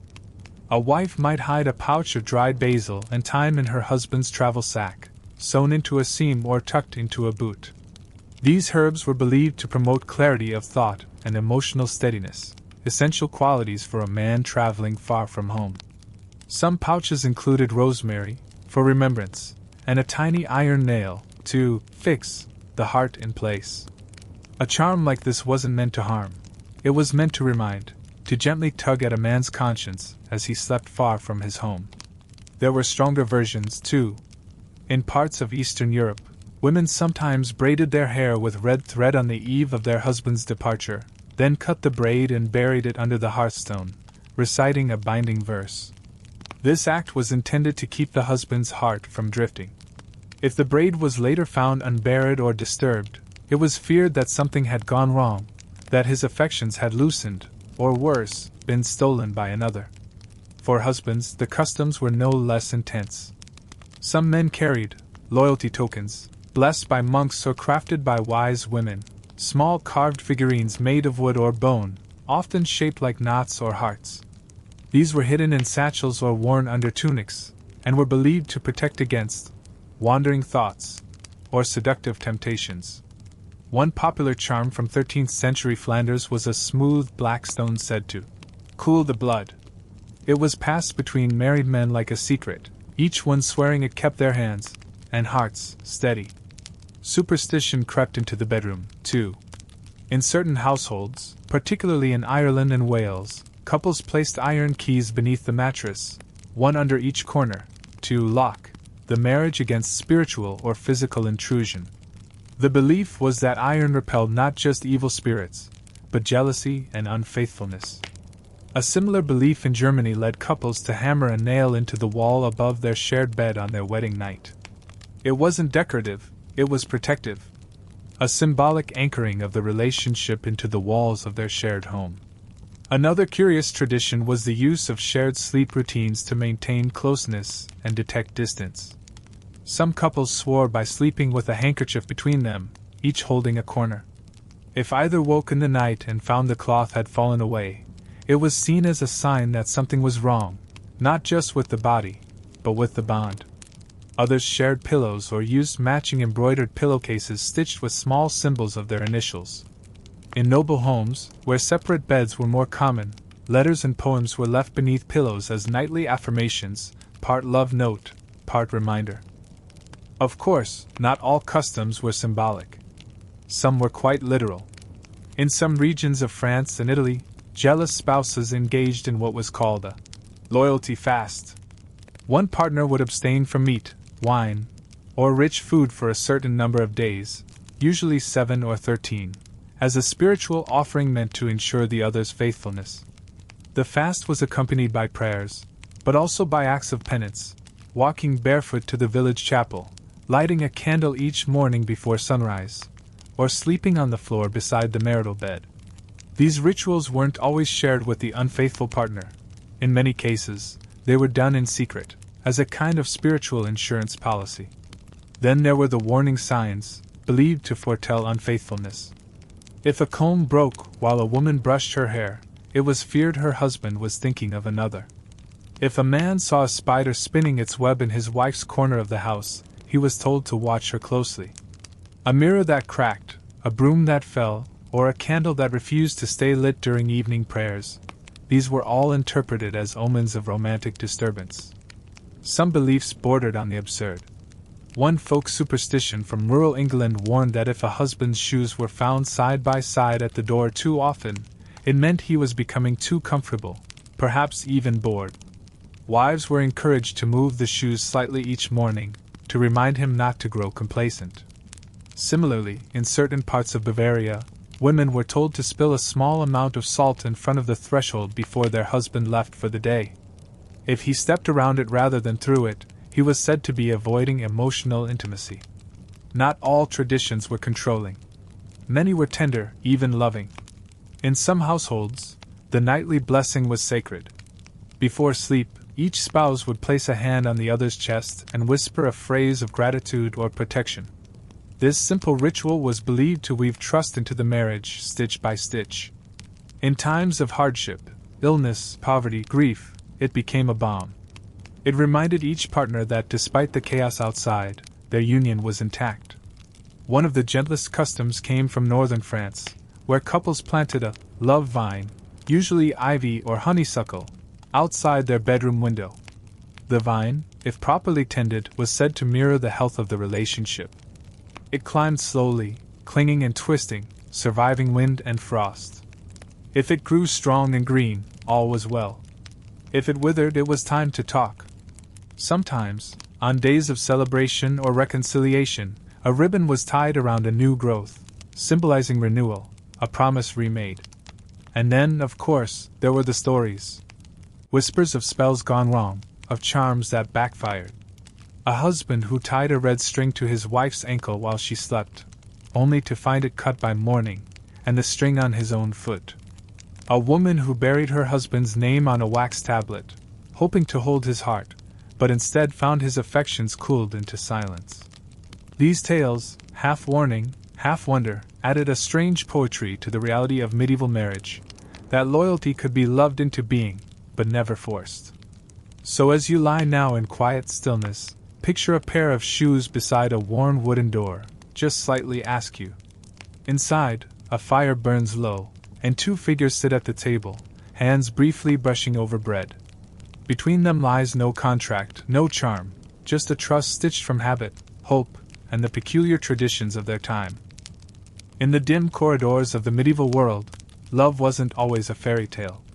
Even in a time that celebrated noble suffering and idealized eternal devotion, not every story ended with a lifelong union. Some loves faded. Some were torn apart by circumstance, others ended by death. And just as there were rituals for courtship and marriage, there were equally strange and solemn traditions for when love came undone. Unlike today, Where the end of a relationship may be marked by quiet conversation or legal paperwork, medieval people faced the conclusion of love with public ceremony, private superstition, and deeply emotional customs meant to protect the heart, the household, and, often, the soul. Let us begin with one of the rarest and most peculiar practices, the parting ritual of mutual consent. In regions of medieval Scandinavia and Central Europe, there are scattered records of couples, particularly among the peasantry, who, though married, wished to separate by agreement. Divorce, as we know it, was virtually unheard of and largely forbidden by the Church, but in these cases, a couple might perform what was known as a sundering rite. This involved standing back to back at sunrise before a local elder or village priest, holding a single loaf of bread, and tearing it in half without turning to face one another. They would then walk in opposite directions, each holding a piece, without speaking. The ritual was thought to release them from spiritual and emotional obligation, though the legal union often remained intact. More commonly, the end of love occurred outside such mutual understanding. Abandonment, especially by men, was not unusual, and women developed their own quiet rituals for coping. In parts of rural France and Brittany, a woman left by her lover would prepare what was called a solace cloth. She would embroider or stitch symbols of grief and renewal, a cracked heart, a drooping rose, a closed eye, onto a scrap of linen, then burn it beneath the hearth at midnight. The ashes were sprinkled along her doorway to keep her emotions from wandering after him. As the saying went, friends might gather to share stories and offer herbs for healing, lavender for peace, lemon balm for strength, and sage to clear the path. Abandoned men had their own coping traditions. Some shaved their beards as a symbolic shedding of emotional weight. Others retreated to the company of monks for a short time, seeking spiritual cleansing or guidance. One curious tradition involved the mourning bench, a low wooden stool placed near the door. The man would sit on it for 3 nights in a row, wearing a single gray garment, speaking no words after sundown. This quiet penance was thought to ease the ache of loss and remind the household that he was not yet ready to rejoin daily life. If a relationship ended before marriage, especially during courtship, the breakup was often mediated by a third party, typically a parent, priest, or village elder. Gifts and tokens were returned with ceremony. A glove would be wrapped in cloth, a letter sealed in wax. Sometimes, the final act of closure was the breaking of the ribbon, a symbolic string that had been worn around the wrist or neck during the courtship. The ribbon was cut by the elder and burned with a prayer that the former lovers find peace, and that bitterness not poison future unions. For those who suffered love forbidden or unfulfilled, superstitions offered strange comfort.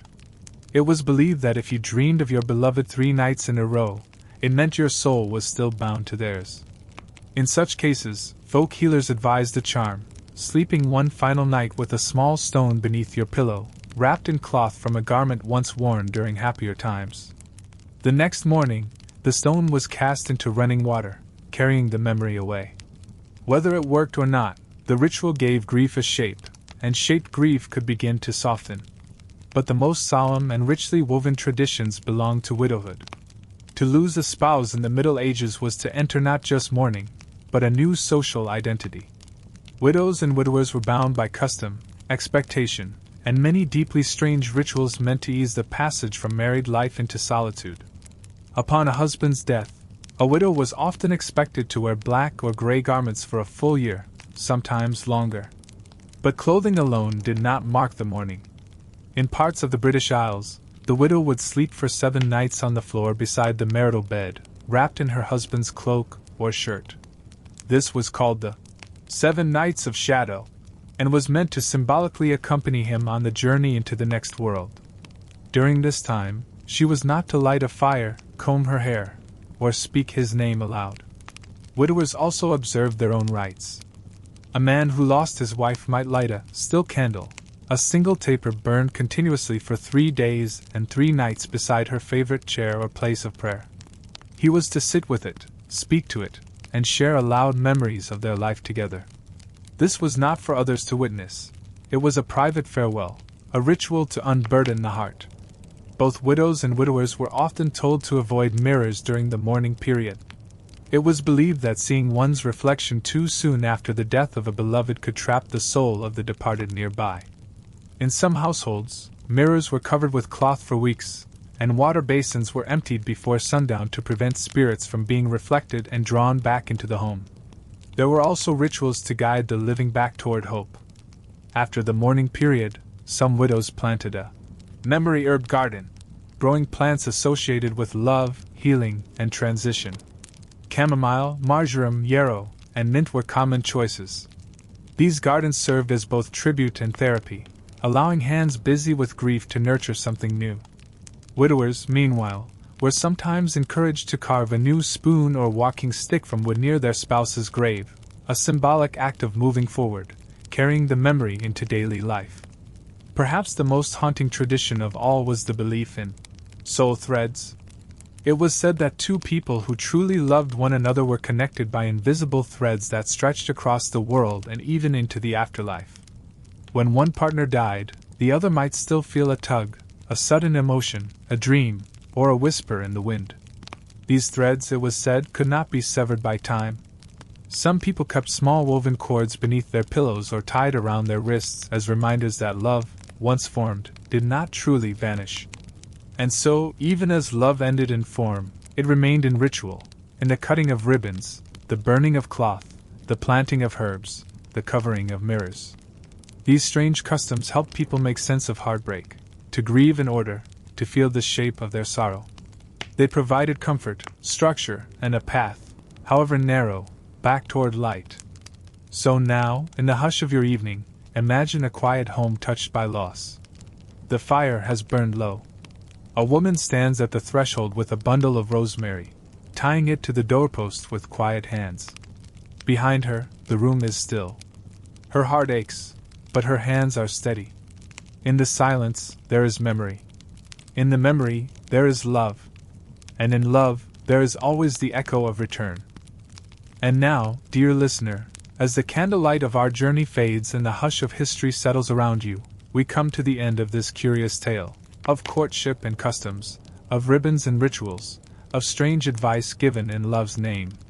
You've walked the quiet paths of medieval hearts, where affection was whispered in glances, where love letters were sealed with trembling hands, and where parting brought with it as many customs as a wedding.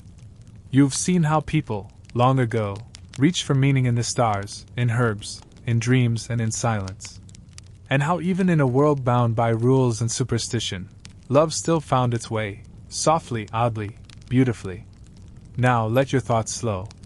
Let the strange images of the past drift into the background, like mist rolling across a meadow at dawn. There is nothing more to do. No more glances to decode. No riddles to solve. Only stillness. And rest. If you've enjoyed this gentle unraveling of forgotten romance, consider subscribing to Ancient World Unknown. And if your eyes are still open, tell me, where and when are you listening tonight?